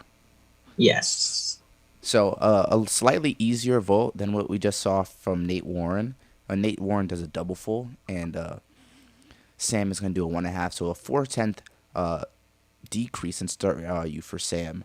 But as we just saw from Nate didn't do it as clean as he should have, and he's going to probably get docked on a relatively low score for that vault. So we're going to see if Sam can put up a clean score on a 1.5, and they should be around the same start value by then.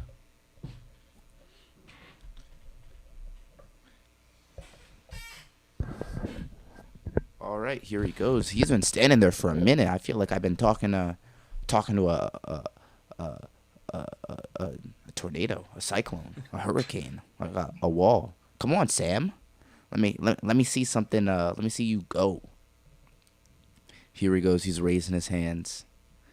He goes running down. He does a Kazamatsu style vault. Really clean. 1.5. I mean, that was absolutely textbook right there. Oh, 3/10 step back. I might even be able to argue for 1/10 step back, but really, really clean vaults. Almost no deductions on his pre-flight, which is really nice to see. Especially, and like I said, a vault on your feet is the vault that you want. So here we're going to be kicking it back to the Penn State. Vault tends to go pretty fast. And we're going to be looking at junior Caleb Booth.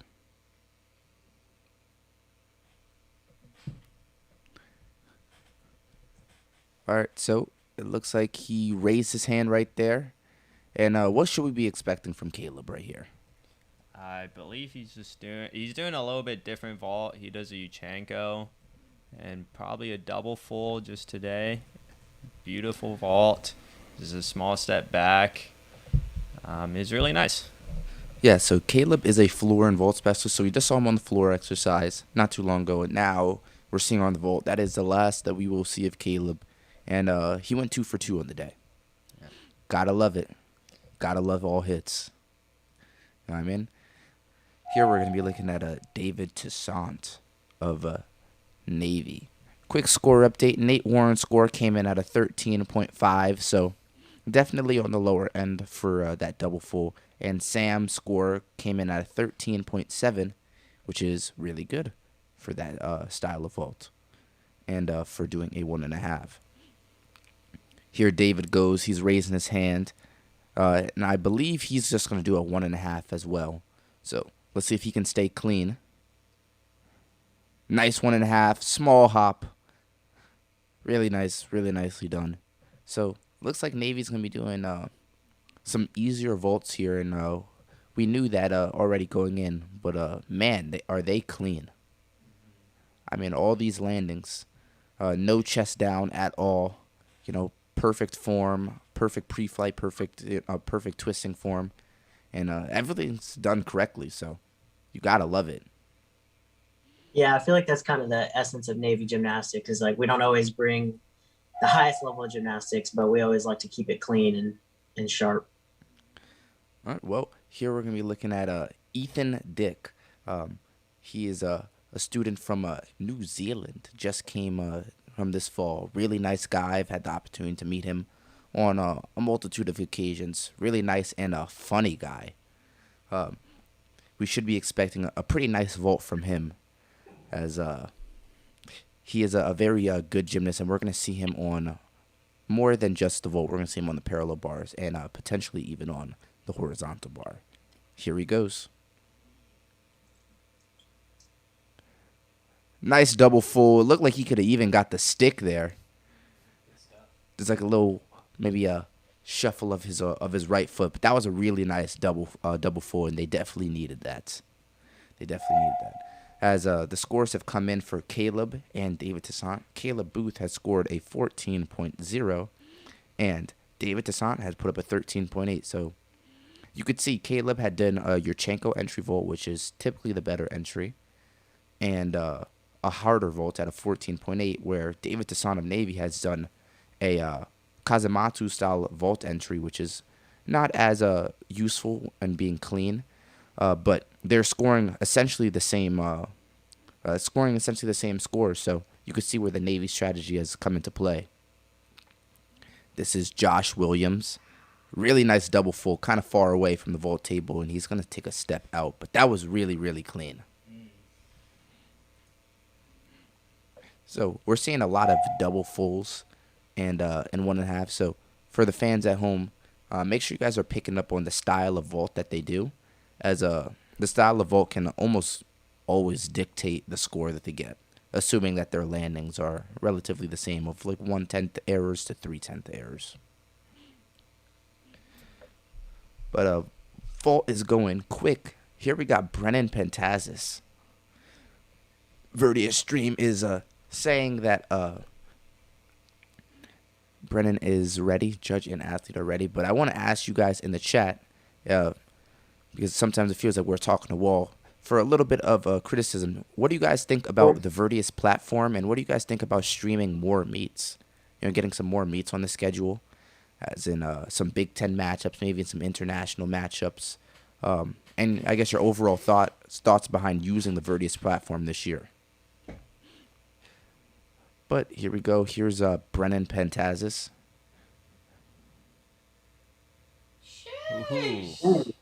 So that was a 2.5. It literally.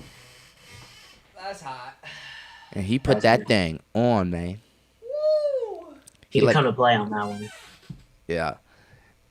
So we saw his teammate Matthew Cormier stick it last week. Now Brennan's gonna go and show him what he's doing.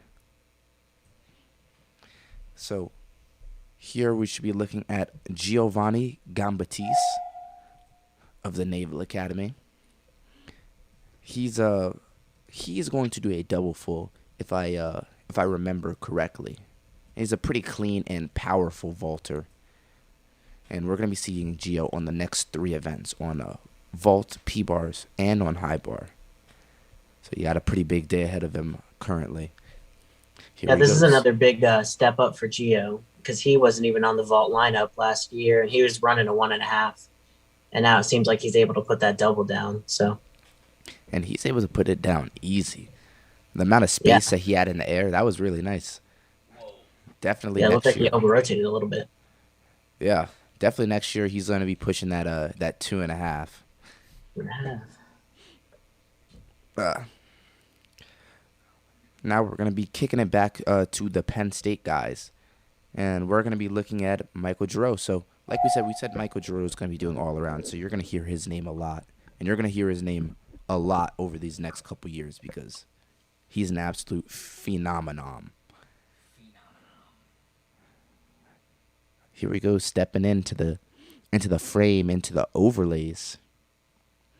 Here we go, is going to kick this nice 2.5. So, Fav, what are you looking for in a good 2.5? Vault happens really quick, but nice. One of the things I look at is a pre-flight, especially with a round-off entry vault. A lot of guys tend to get lazy and separate their legs when they first go onto the table. and then just nice, clean legs in the air as they're twisting. Yeah, so that pre-flight is where we talk about where, people lose most of their deductions. In the Yurchenko entry, it's a lot easier to keep your legs together as you don't get deducted until your feet hit the board. You're about to see a Yurchenko entry currently from Conor Van Loo, it looks like. But the last entry we just saw was a round off or a Kazamatsu, and it is typically very easy to open your legs, but here's Conor Van Loo. Legs glued together. Small hop, a little bit of a low landing, but a small hop nonetheless. And that was extremely clean. That will probably be our second or third highest score at the of the day.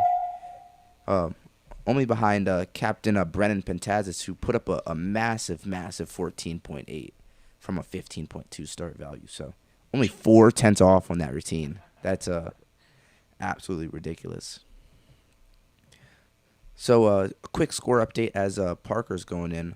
We're going to be looking at, for the Penn State guys, 13.5 from Nate, 14.0 from Caleb, a 14.15 from Ethan, a 14.8 from Brennan, and a 14.25 from Michael Jarrow. And as we switch over to the Navy guys, I will say their scores then. Here is Parker Clayton's routine, their last guy up. Yeah, so Parker's just going to do a normal double full. Parker's strength definitely lies on the rings and on the parallel bars.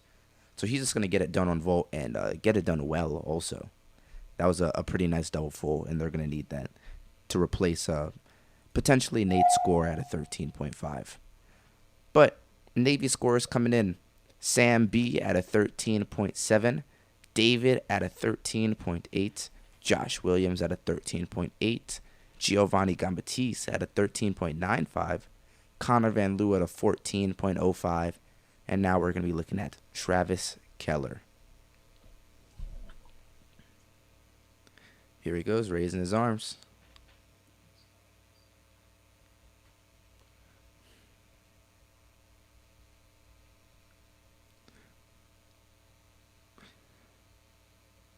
Oh. Yeah, so he just needed a little bit more rotation, and he would have had the exact same type of stick that Brennan did. They needed that. They really needed that. That's unfortunate for Travis because he's so powerful on that freaking vault. Well, that's an upgrade from last year, isn't it? I think the last Navy guy that we had on the stream said that he was competing double fulls all last year, and then... He was in between the double full and the 2.5 last year. I think he stuck a couple 2.5s last year. One at Ohio State. So he's got it in him. But I think he was getting a little stingy for that stick there. So, all right.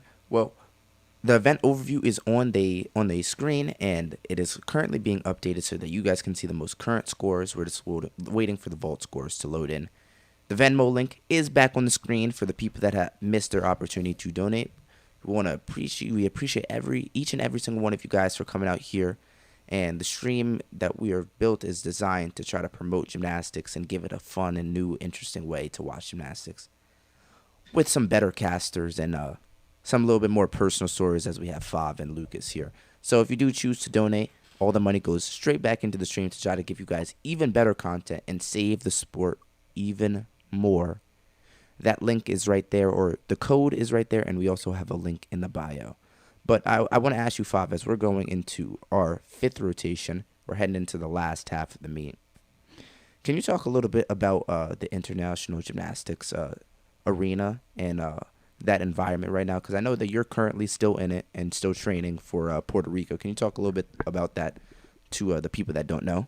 Yeah. I find competing internationally is a lot different than competing in the collegiate level.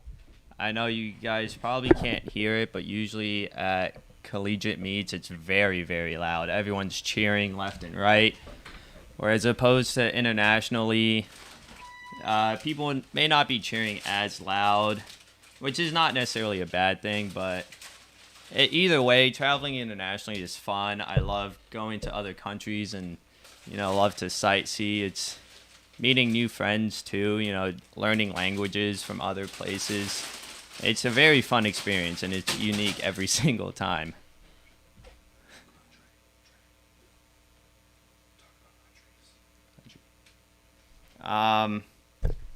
So I haven't gotten to compete internationally as often as I would like to, but I've been to a few countries. I've been to Colombia and where else? Guatemala.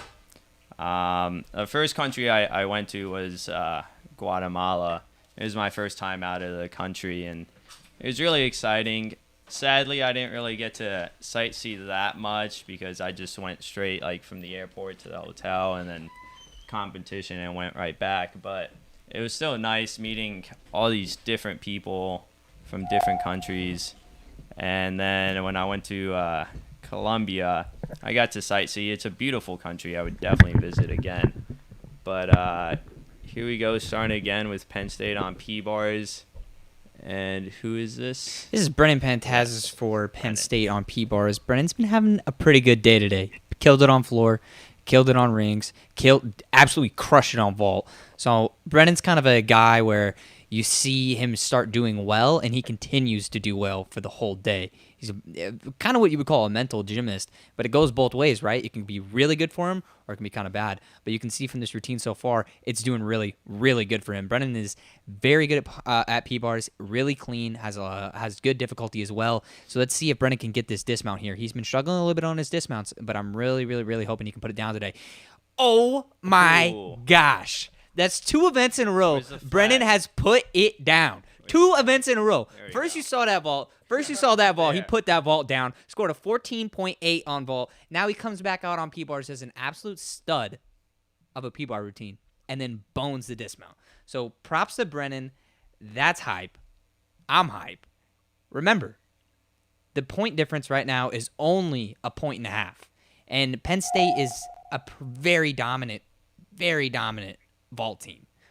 And they're not as dominant on P-bars, but Navy, man, I'm telling you, Navy puts it down. Navy will put it down on parallel bars, but they have to hit and they have to keep it clean. But we've seen them do it. You know, we've kept track of Navy over the past couple of weeks. We cast their meets all the time, and I'm gonna tell you something right now. Navy is very, very, very consistent on P-bars. They're very, very, very clean on P-bars, and they're very, very, very exciting to watch on P-bars as well.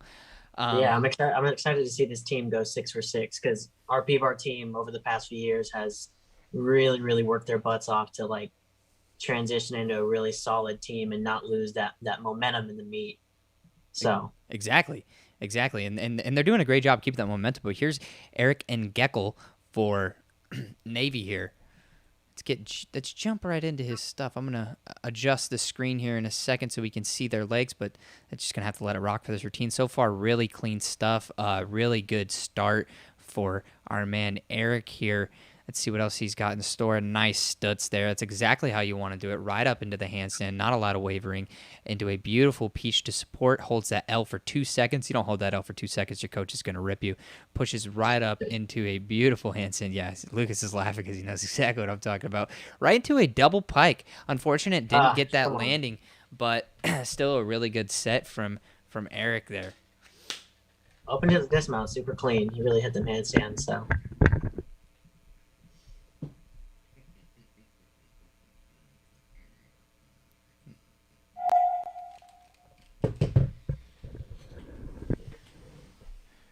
Yeah, so now we're going to be looking at Parker Clayton. So, like I said, he's not much of a vaulter, and he knows it.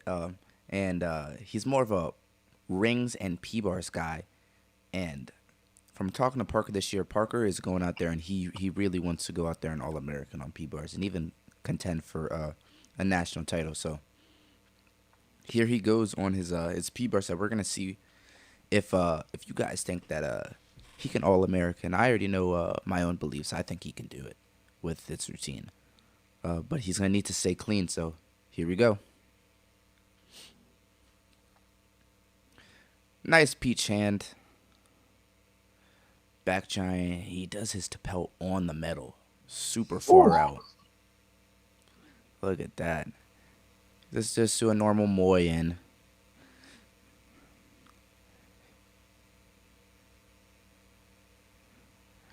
Nice Harada. I probably wouldn't give it any credit, but he did it. And he did it with his legs together, so. Nice stitch to handstand. Really nice Suarez right there. He's got this routine jam-packed. Double pike dismount with a 310 step. Really nice right there from Parker Clayton. And you could see he has everything. He's above the bar. He's below the bar. He has his upper arm skills because, Parker is a rings guy. He had a massive bicep, so he could take that pounding on the bars. And that's some really nice stuff there coming from Parker Clayton. Now we're going to be looking at Caleb Hickey. So, do you know anything about Caleb Hickey? He's got a really good swing on P-bars. I don't think he's quite at the height of his potential on P-bars as like skill-wise, but he's put in a lot of good work in the off-season, so I'm excited to see from him. And he just needs to stay calm. I think he'll put up a good set. All right. Here he goes. Coming in hot. Nice Muay support right there. Nice. There you go, peach hand. That was done really well. Right to handstand. Back giant, front of prize. Really nice. Diam. So what I'm looking for in a good P-bar routine is keeping your arms straight and having a really good handstand. And he's going out there and he's doing that. So I cannot complain. And he's chopping through this routine. He has the underbar skills. He has the above bar skills. We just saw a little peach to support. L press handstand. This is really nice. All right, double back dismount. So he's gonna lose 2/10 of that element group for the dismount element, but he did get a stick, so it is gonna be mitigated. Just wanted to throw it to the people that donated on Venmo. Just got the notifications on that. We got Monica. She donated $25 for the Navy meet. We appreciate you. David Watkins is here as well. Friend of the show, really great ring guy. I've competed against him many times. He's a William & Mary alumni. Really awesome guy. He donated as well. He said, keep it up. Then we have Venus Lippis, one of the Penn State gymnast parents, excuse me. Sorry.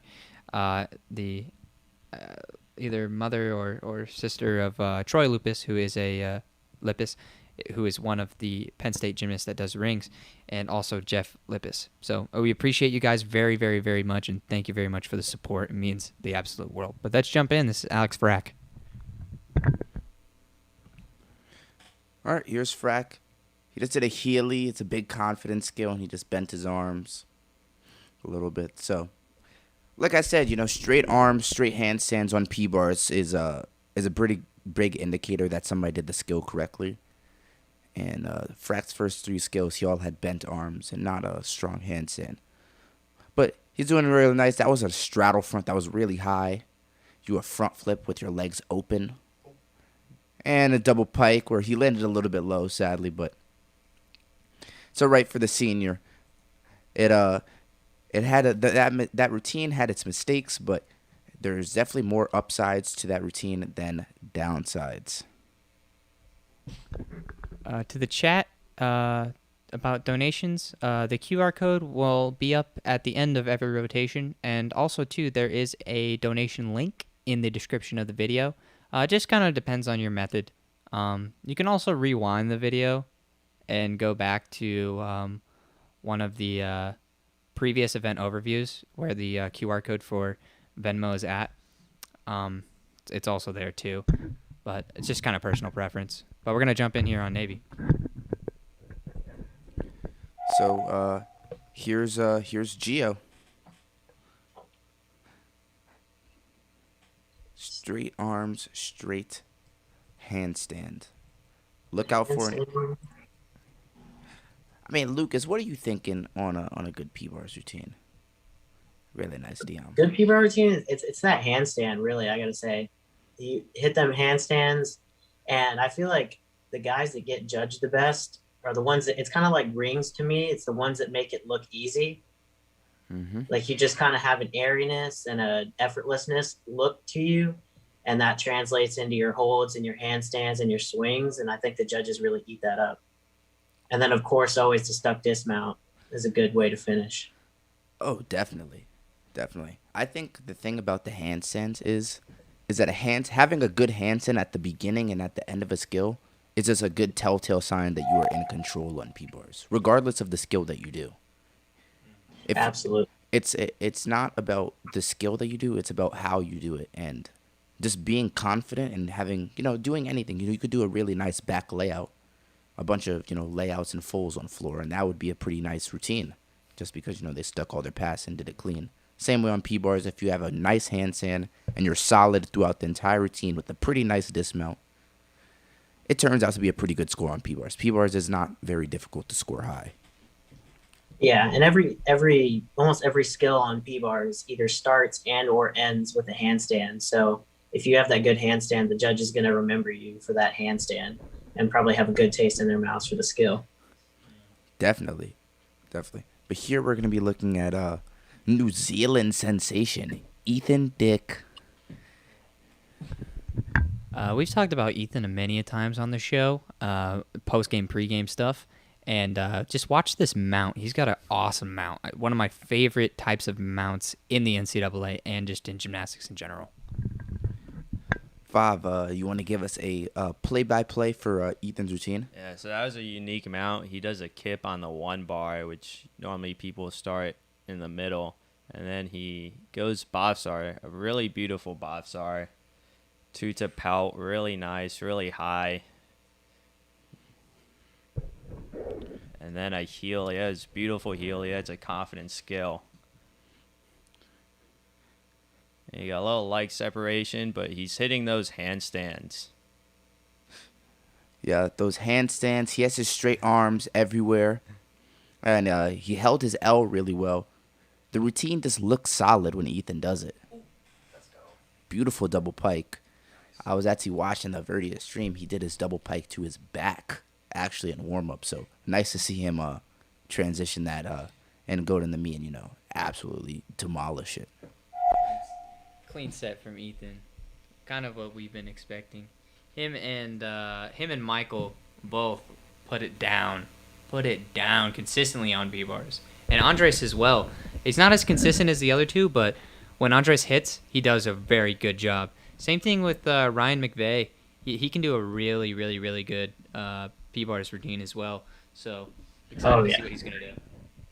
So just looking ahead at the Navy lineup, right now we're going to be looking at Alexander Brown, who we've talked about before for his amazing resilience in staying in the sport of gymnastics.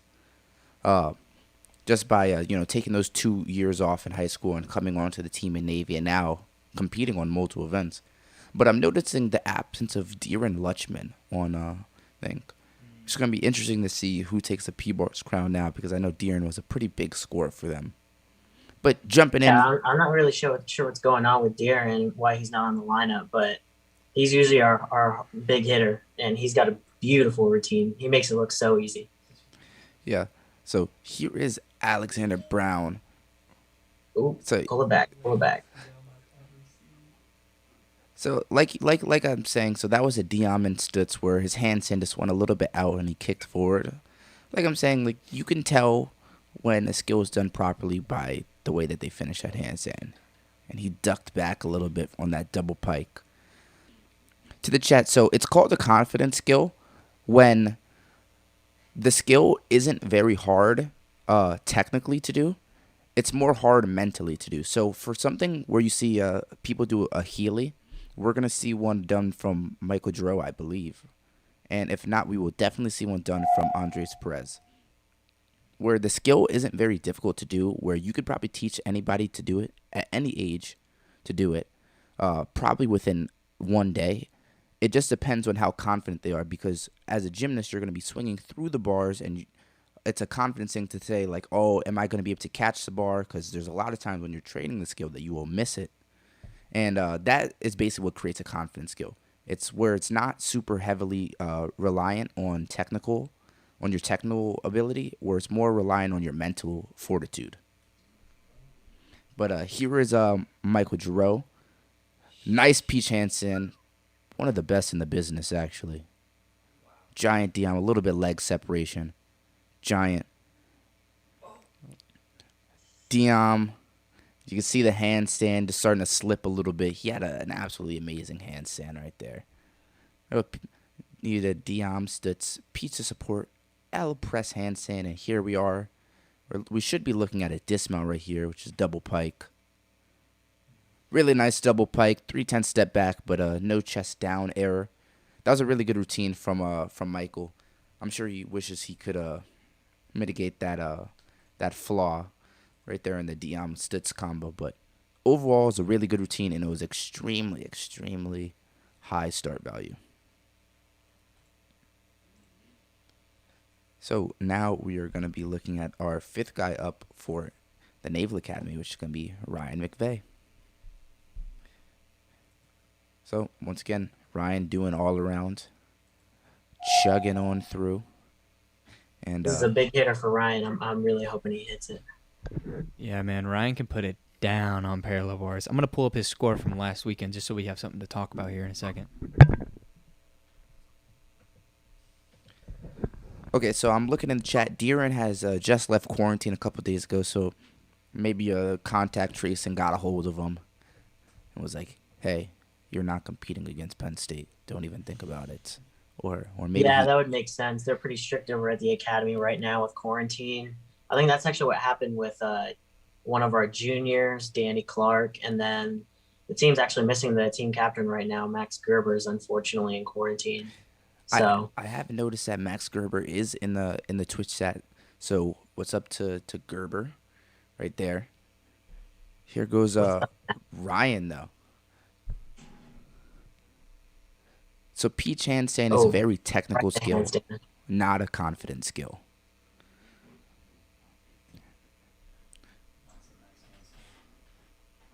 Yeah, that's a beautiful handstand right there. Diam to handstand, really nice. That's straight up to handstand. This is probably the most solid routine that we've seen all day. It's easily the most handstand oriented. Maybe Ethan Dick, but Ryan McVay. All right, well he took the crown right there with that dismount. That was money. Yeah, so. That was definitely the most confident routine and most solid routine that we've seen so far, and that's coming out of Ryan McVay from Navy. Ryan last week put up a 12.6, a 12.65. So I don't believe he ended up hitting his set last weekend. So to see him come back out and just nail an absolute stud routine like that, that warms my heart. Really, really, really does. So props up to Ryan. That was big. Yeah, really nice coming out of him. Now we're going to be looking at Penn State, and that's going to be Andres Perez. So, Andres, a little bit of a nervous gymnast on the pommel horse. P-bars, you're going to see a little bit of a different Andres. He swings extremely confidently, and you're going to see why he's going to be the anchor for parallel bars. I mean, just take a look at this routine. Fav, let me hear that play-by-play on your Puerto Rican teammate. All right. Nice, simple beginning of pizza support, press. There's that Healy, that confidence skill. And a peach half. It's beautiful right to handstand. Nice peach hand. Giant. He goes like a peach basket to a light cut. So this is my favorite skill that he does. Bovsar. We saw Ethan do that too, but I just love that skill on P-bars. Yeah, it's a really nice skill, aesthetically pleasing. And to pelt. I think he's going for dismount now. It's double pike. Tiny hop, but that was a beautiful routine. Well deserving of the anchor spot. That was really good. You could see that he had a couple form breaks in his leg position, but his handstand was absolutely ridiculous. The entire way through. He had a couple form breaks in his Depelt, his Bovsar, and his Diam. But those are all very minor errors for such a large routine. And it was such a solid routine as well. And the judges is definitely going to remember that dismount. Really good ending score for Andres. Something, too, to note right now is Penn State is kind of running away with the meet. They're almost 4 points up. So Travis Keller needs to come out and hit a really good routine here to drop one of Navy's lowest scores. So there's that beautiful mount that I love to see again. But let's see if Travis can get it done.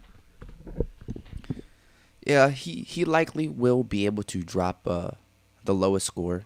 The lowest score right now for the Naval Academy is an 11.8. And just based off the way that he's starting this routine, he's going to have a pretty big set. Nice. That's a pretty common start where you see them do the whip it into the Healy, the confidence skill. Nice 1 1/4, or a karate flip, that some people call it. Stutz bent his arms a little bit to get up there, but very, very, very minuscule. Pizza support. Nice L press handstand right there. And he's going to be looking for a good dismount. He needs it. He needs it. Oh, my God. I have the worst commentator's curse ever. Why did you do that, Cannon? Oh, my God. I have the worst commentator's curse ever. You did that to our anger. You knew we needed that score. Yeah. Oh, my God. Well, for the viewers, that was a pretty large deduction. Fav, how much do you have off for that? I have probably about four steps, so about 1.2 off on the steps, and then I have 1 point off on the full, so 2.4. Normally, depending on the judge, I think the judge might just be nice and just take off 1 point. Sometimes they don't always take off for all those steps. They just take off 1 point. I don't know. I'm a pretty mean judge. The people that have been watching the show religiously have definitely seen, like, I don't give credit for a lot of things, and especially these flying giants. I don't want to see any flying giants in the 6th rotation that are 2 inches off the bar. Cannon and his flying giants. You're going to love Gio Gambatis. Yeah, I was just about to say that. Gio and Cash Buskie are going to do two of the best flying giants that you guys are going to see in the NCAA. That is a 5th and 6th spot up for the midshipmen. But as we're going into our 6th rotation, we have the event overview. You guys obviously can see the Venmo thing for donations. That does help us fund the stream. And we are doing this full time and just help save men's gymnastics. We have really big plans, but we also need finances as well. As well as your support. Your support here, being in the stream and just showing a good time, helps out a lot. But I want to say thank you to the new donation from Catherine Artlip. We really appreciate it. And, yeah. I wanted to say something here. Penn State crushed it on P-bars. A 67 on P-bars is a very good score. And then for Navy, they were right there. They were right there to be right next to PSU and completely even the score back out on parallel bars. But unfortunately, that last routine just kind of put them in a situation where going into high bar, they're going to be struggling a little bit more. They're going to be a little bit more behind. Looks like about 5 points. So I'm really hoping that, Navy can just go out there and swing and do the best gymnastics that they can do, because all it takes is maybe 1 or 2 meltdowns from Penn State and Navy is right back in this joint. But let's see here. We're going to be watching Parker Clayton on high bar. We've seen him on P-bars. We've seen him on rings. We've seen him on vault. He's doing a lot of stuff today. And this is a great set from Parker so far, and I'm really excited to kind of get an idea of where he's at in his last routine. See how much gas he's really got in the tank. You see that jam there. It was a little bit late. You want to see that hit a handstand. Probably going to get him on that. And then there's that pirouette, good angles there, and a laid out half in, half out. Gets it around. A little bit of chest down, a small hop there. But remember, high bar is not Parker's best routine, and normally they have Matt Cormier in the high bar lineup, but they're not going to have him in today.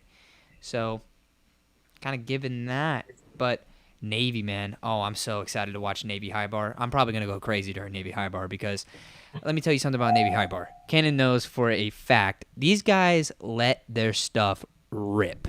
And when I mean rip, I mean rip. When they do a release, they're doing a release. When they're doing a jam, they're doing a jam. And they put it down. So it's going to be really, really, really fun to watch them, especially when we get deeper in the lineup. You're going to see some crazy routines coming out from some of the Navy guys later on, especially if you like that high-flying stuff. But let's jump in. This is Eric and Gekko for Navy. Yeah, high bar doesn't play around for Navy. I'm not going to lie.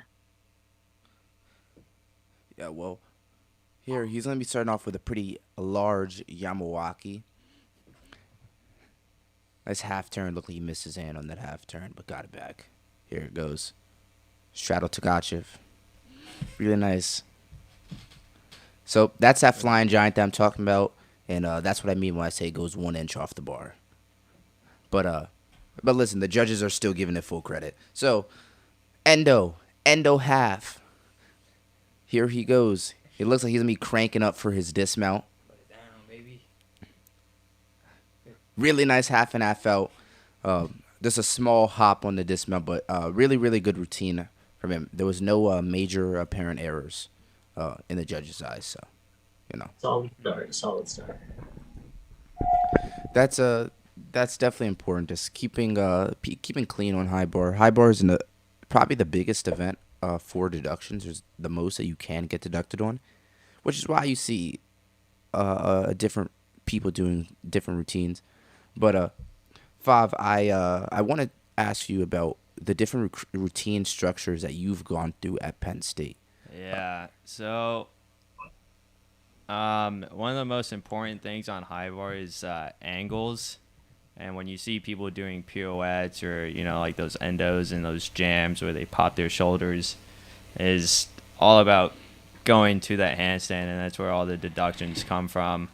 Like Parker Clayton scored a 12, but it was a solid routine, but I think he just got killed on the angles. But here's Brennan, our captain. Nice straight body to Tkachev. A little bent arms on the giant out.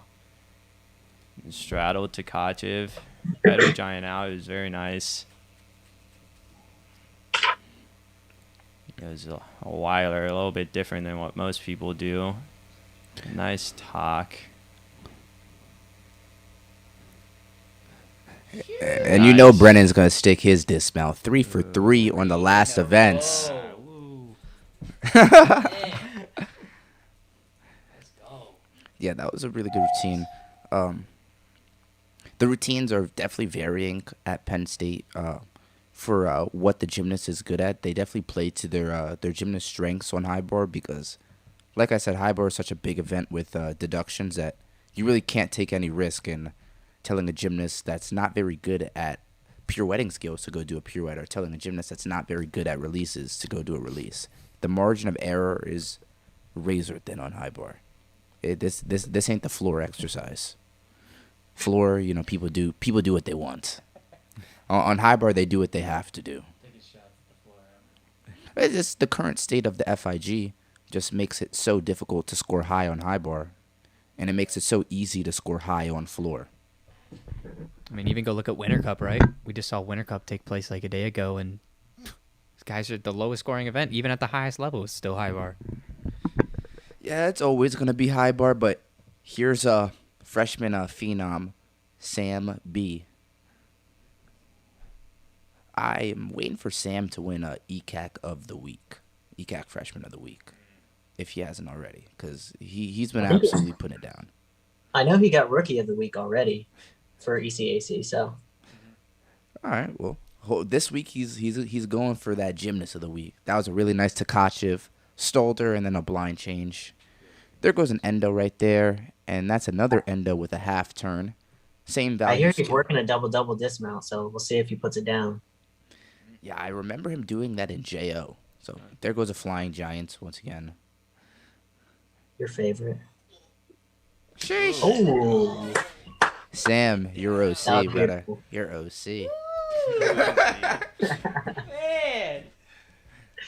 Yeah. Okay, Sam's not playing. That's some good gymnastics right there. Look, Last rotation. I've always said Sam is a real deal. Comes from a JO gym called Mega. They have a bunch of good prospects there, and he's just another name there. And, you see what he could do. ECAC Gymnast of the Week. ECAC, if you're looking at this, listen, that's your guy right there. That's your guy for this week. I'm telling you. Ain't nobody putting it up like Sam. All right, here goes. Sam's been impressive for a plebe. I'm not gonna lie. Yeah, I mean seriously, he puts it on. But here's Ethan Dick. Here goes. Here's the last event that we're gonna see Ethan in the last event in the rotation. So let's see what Ethan got for us. I actually haven't watched his high bar routine, so this is gonna be really interesting to see. Wow. Really nice talk straight to handstand. A little bit of form in the air, but winding up for a pretty big Tkachev. Straddle Tkachev looked like he was a little far. Here goes. Looks like he's going to do another in-bar skill. That's a jam to handstand. Done extremely well. I love this. This is a good routine. Yeah. Here we go. Here goes really nice. Whoa, half and half out. Stuck it. A little piked in the Yeah, air. Ethan. You're OC, brother. Oh, my gosh. Oh, yeah, Ethan loves saying that. You're OC. He loves saying that. Yeah, that was good, man. That was good. I know his family watches, so shout out to Ethan Dick. I don't know Really if they good. really say OC in New Zealand. Yeah. So something else that we love to point out, especially on high bar, we get these things called like stick trains, and we've noticed it in like every meet we've ever done. And for some reason, it started with Brennan, and then Sam stuck, and now Ethan stuck. So let's see if Caleb can keep that stick train running here. You better keep it going. Oh, I got 100% faith right now. I think Navy's making the comeback. Actually, I just don't know where the mistake's gonna be from Penn State. Penn State is going to have to mess up, but Navy's putting it down. They're doing everything right, and they're doing everything clean. Yeah, I mean, if you guys open So the door, far, this we're routine from definitely Caleb Hickey is astronomical. Beautiful, clean. Look, he must have heard Cannon talk about that Yeah, fly. that was a little bit higher. Yeah. Nice jam there. Oh, man. He needs to stick this dismount. Let me see some. You're looking at the ground. Come on. You're looking at the ground, man. There we go. Yeah, Another there one. it goes. Another one. Yeah, look at that little pop off. The clap truck. What did I say? It's a stick train. Brennan Pantasis. Then it went to Sam on Navy. Then it went to Ethan Dick. Then it went to Caleb Hickey again. That's 4 sticks all in a row. Doesn't matter what team it is. Doesn't matter what. It doesn't matter. They're just putting it down. They're sticking it. They're doing a great job. What about Brady's flying giant? His eye. But yeah, I'm just talking to Fabian. If you're looking at the thing about these flying giants, the FIG got to do something about that with this next code, man. Hey, they're coming back. Flying Giants coming back. Yeah, they're coming back because nobody takes off for them. What they should make it a requirement where you have to like slap your sides. Yeah. That's Yo, Giovanni can. Oh yeah, he's a Kovac master. But right now we're gonna be looking at Alex Frack. All right. I love Frack's high bar routine, mostly in the middle where he does this whole jam sequence. I do the same thing. I'll point it out when it comes. Yeah, Frack is putting it on. He is an All-American from last year on the high bar, so he's a force to be reckoned with. Here's that sequence that I love so much. It was jam to handstand, beautiful, invert, and then he inlocates to a Russian giant and then dislocates his shoulder again and hops out. See if you can get this stick also.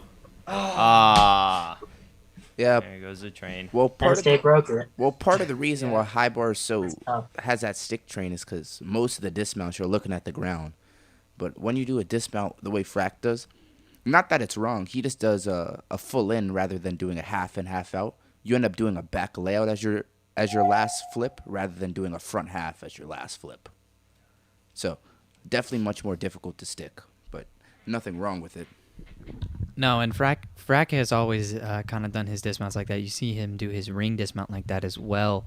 But, he's still going to score all right. Ethan Dick put up a really, really good high bar routine. I'm looking at this right now. He starts at a 14.2, but he scored a 13.35.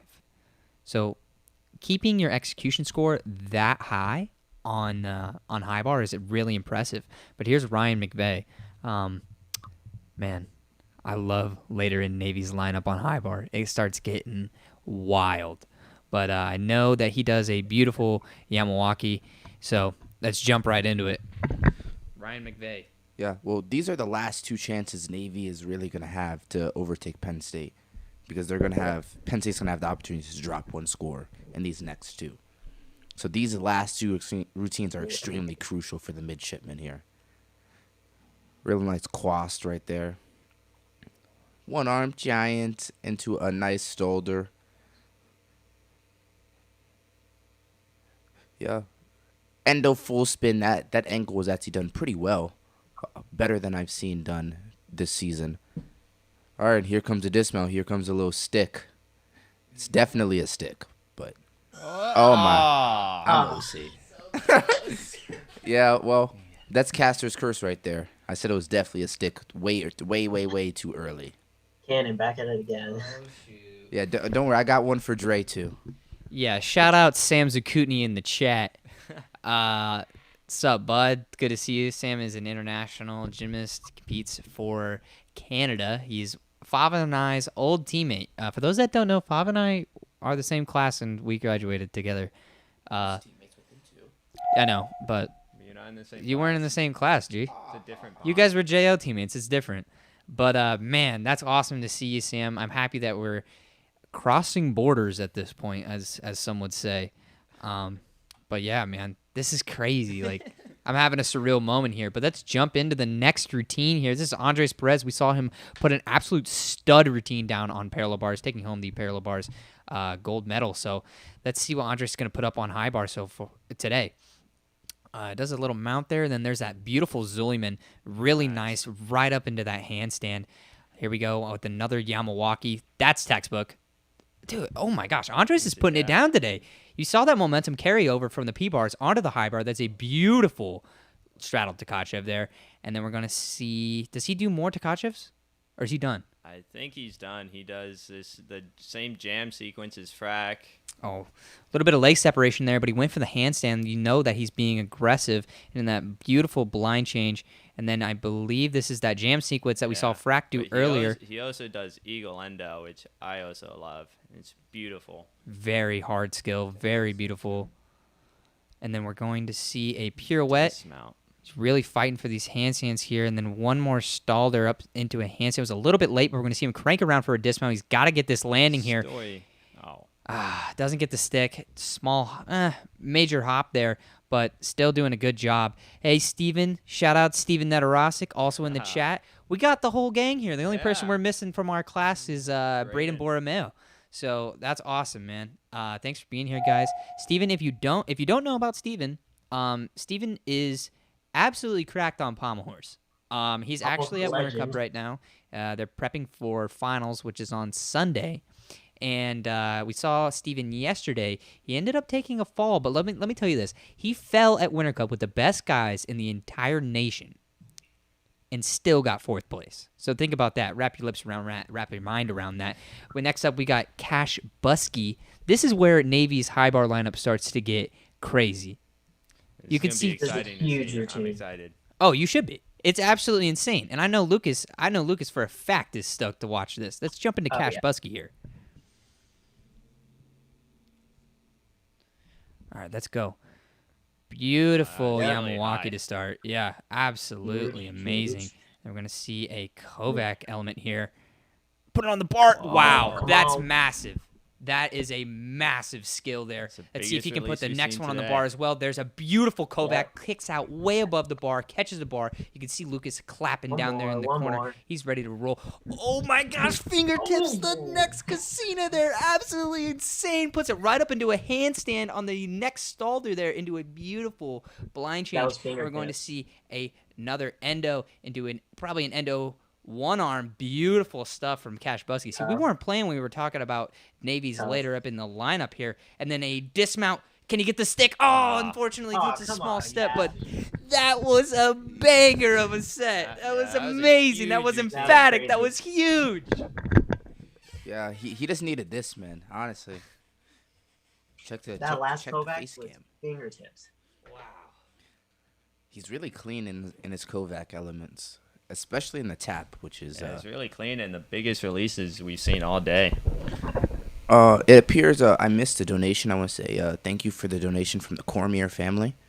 Kind of sad seeing your son not competing, but happy to see that you're still supporting the Penn State squadron.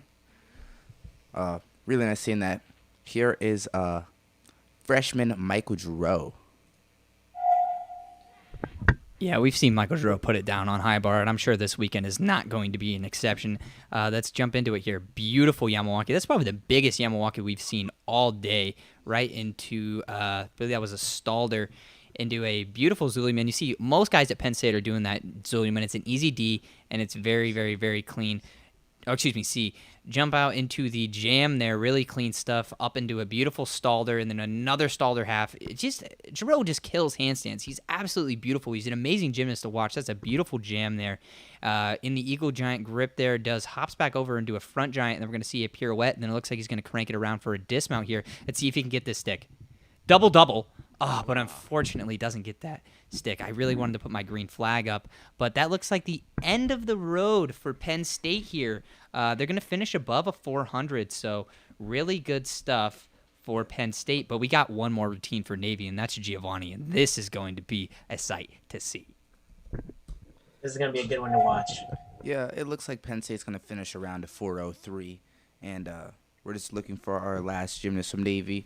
Doesn't look like they're going to be able to take it this time, but we have a very electric routine on the hype bar from Geo. Once again with the Kovac and Kovacs, the Kovacs and Coleman elements. So let's look at this as we're going to be winding down the last routine. And as we're going into the last routine, I want to say thank you to all the viewers in the YouTube and the Twitch stream. I really do appreciate you guys spending this time with us and rocking out, having a good. Watching some good gymnastics, and also thank you to Lucas and Fabian for coming here and casting with us. But Thanks for having me. Yeah, we're gonna have their time and some time to say goodbye and a final event overview. But as we're looking, here goes Gio. Shout out to my teammate Ben Provost in the chat. He's usually our last up guy on high bar. Woo! Woo! Now that was a Kovac. All right, here comes Coleman. He's gonna need to push a little bit farther away. Come on. Nice. Oh, beautiful. That's a There flying you go, giant. Cannon. That's There it. you go, Cannon.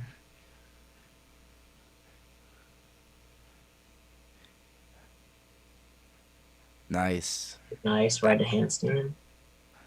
This is probably my favorite routine so far. He's hit all his angles. And Here's really the stick clean right release. Is he Green gonna get the flag. dismount? Oh! Ah! Yeah, it was a little low. So close. But that was an amazing high bar rotation. Unfortunately, it does not look like Navy's going to be able to come back in and take the win today. But honestly, great showing from both teams. Improvement for both teams from their previous weekends. We saw Navy last weekend score 395. And they are above a 395 this weekend. Penn State last weekend, they didn't even break 400. This weekend they come back out and they easily break a 400. Really, really great stuff from them. We're going to throw up the event overview so we can look at all of the events and we can kind of get a good testament to how things have been going. But Lucas, man, thank you for being here. It's awesome to have Navy guests on deck. See what I did a little pun there. But These are like dad jokes. starting to get my brain back a little bit here after the concussion. But as we're just waiting for our event overview to finish, I'd really like to thank all of our fans for being here, all the Navy fans for being here, all the Penn State fans for being here. It was an absolute stud of an event. I've been really looking forward to this event. I'm sorry that it wasn't the absolute banger that I was really hoping for in terms of graphics and design, but I think our commentary carried well today, and I think everyone here did a great job. So thank you, Cannon, thank you, Fabian, and thank you, Lucas. But let's jump in here. Yeah, so here's the event overview. Penn State put up a 403.6 and Navy put a 398.6. So really good stuff from both of them. Venmo code back up on there, and we're going to be staying and leaving that up for the rest of the stream. But I want to say thank you guys, and if you guys have any constructive criticism, please leave it in the chat. We're always looking for ways to make the stream better, and we really need to hear it from you guys because, we're on the other side of it. So if you guys have any of that to say in the chat, or say thank you to Lucas and Fav, or any more questions as they stay on for a couple more minutes, please do that. But yeah, that's gonna be the end from me, Isaac. I've been concussed all week, and honestly, to be able to come back out here and have this much fun doing commentary again, it just shows how awesome the sport of gymnastics really is. If you're a fan of the sport, you being here and supporting us and supporting these teams means the absolute world, not only to us, but all of those athletes and to all the other people that want to see gymnastics grow. And it means a lot. And man, I'm just really happy that the community's been able to grow into something bigger and bigger. And probably next Wednesday, I'm starting to feel a lot better. So I'm thinking next Wednesday we'll be able to put up all of the final round of new graphical work that we have, and show out all of our new logo and kind of our event overviews and everything. Everything's revamped. Everything is beautiful. So I'm really excited. We're also going to be doing some stuff with Singular Live, so there's going to be even more overlays. You're going to be able to get in and understand the athletes even better. I've been working on this for weeks, and now we are working with Verdius at the same time, so it just keeps getting better and better, and it just means the world. So thank you guys so much. It was a great show. Looks like we just got a great donation in here from Craig Reinstein, Josh Reinstein's father. Thank you very much. That means that means everything. Like, just money like that allows us to continue to do this. It allows us to make the show better and put us, put gymnastics more and more on the map. But great showing for both teams. We saw improvement from both of them, and once again, that donation link is in the description, and we also have the Venmo code there. But what was the score for Giovanni on high bar? To our chat, the final round of scores, we saw Cash Buskie and Cash Buskie put up a 13.1, Giovanni put up a 13.1, and Ryan McVay put up a 13.1. So it looks like a three-way tie for second place on high bar. The actual first place came out from Ethan Dick at a 13.35. But that just goes to show you guys, sometimes you don't need the biggest start value, especially on high bar. You just need to be doing some clean work. So really good stuff coming out from Ethan. And Michael Jarrow also did all around today. So, shout out to him. I apologize if somebody else on Navy also did all around. Props to you as well. But really great meet, and I want to throw it over to my guests here. Lucas, thank you for being here, man. It means a lot. Did you enjoy the show today, and kind of give your rounding off here so the fans can know where to find you, and people can get in contact with you if they need to get in contact with you. But thank you so much for being here, Lucas. Yeah, absolutely. Thanks, Isaac. Thanks, Cannon. You made it really easy. I was kind of wondering how this would all work, but the whole virtual platform is actually pretty sick. So, Isaac, once you got into it, I didn't even notice you had a concussion. So, made it a lot of fun. Thanks for having me. I think both teams had a great meet. Navy just missed that 400 mark, and I think that with a little bit of brush ups, they'll be able to get it by next week. And then again, just however you can and however we can, reaching out to those alumni. I know I'm a pretty fresh alumni, but getting to those, older alumni, getting them involved with the program, I think that's how we're going to revamp NCAA and kind of go in the direction we want to go. So yeah, just appreciate you having me out. If anybody has questions or wants to get in contact with me, I guess my Instagram handle is lucasbeltron98. So if you have any questions or just want to follow me on Instagram, also if you want to follow Navy Gymnastics on Instagram at Navy Gymnastics. So go check all of that out. And then if you haven't donated already, donate to these guys because what they're doing out here is awesome. Yeah, we just got another donation from Lonnie Pantasis. That's Brennan Pantasis' mom. She's a great woman. We love her. I've met her many times. Shout out to you. Thank you for the donation. And then also we got a donation from our boy Lucas here. So thanks, Lucas. Of course. Had a good time. Yeah, man. It was awesome having you. And, go Navy, or is that what they say? Or am I butchering that? Beat Army. Beat Army. Beat Army. My bad. Yeah. But you guys did do that. That was a fun meet too. Unfortunately we didn't get to cast the try meet this year, but it's still really good.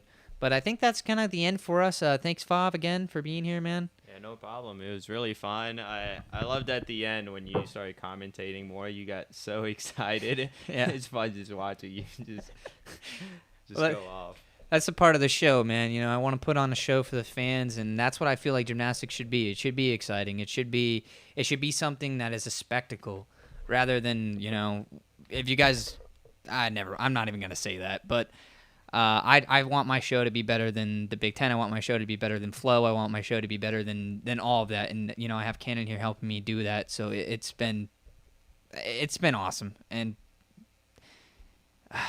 yeah. It's really great. Yeah, I'm just, I'm hitting the end of my rope here with my brain. But, yeah, thanks, Fabian, for being here. Canyon, you got anything else you want to say, bud? No? Yeah, we'll leave the stream up for like a couple more minutes and just mute the mics if you guys want to take a photo of that or donate. But, yeah, thank you, guys. All righty. We're going to sign off here. Thank you very much for being here. And Cannon and I will be back tomorrow for another meet with William and Mary. Thank you.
medication, antidepressants. All you need is time.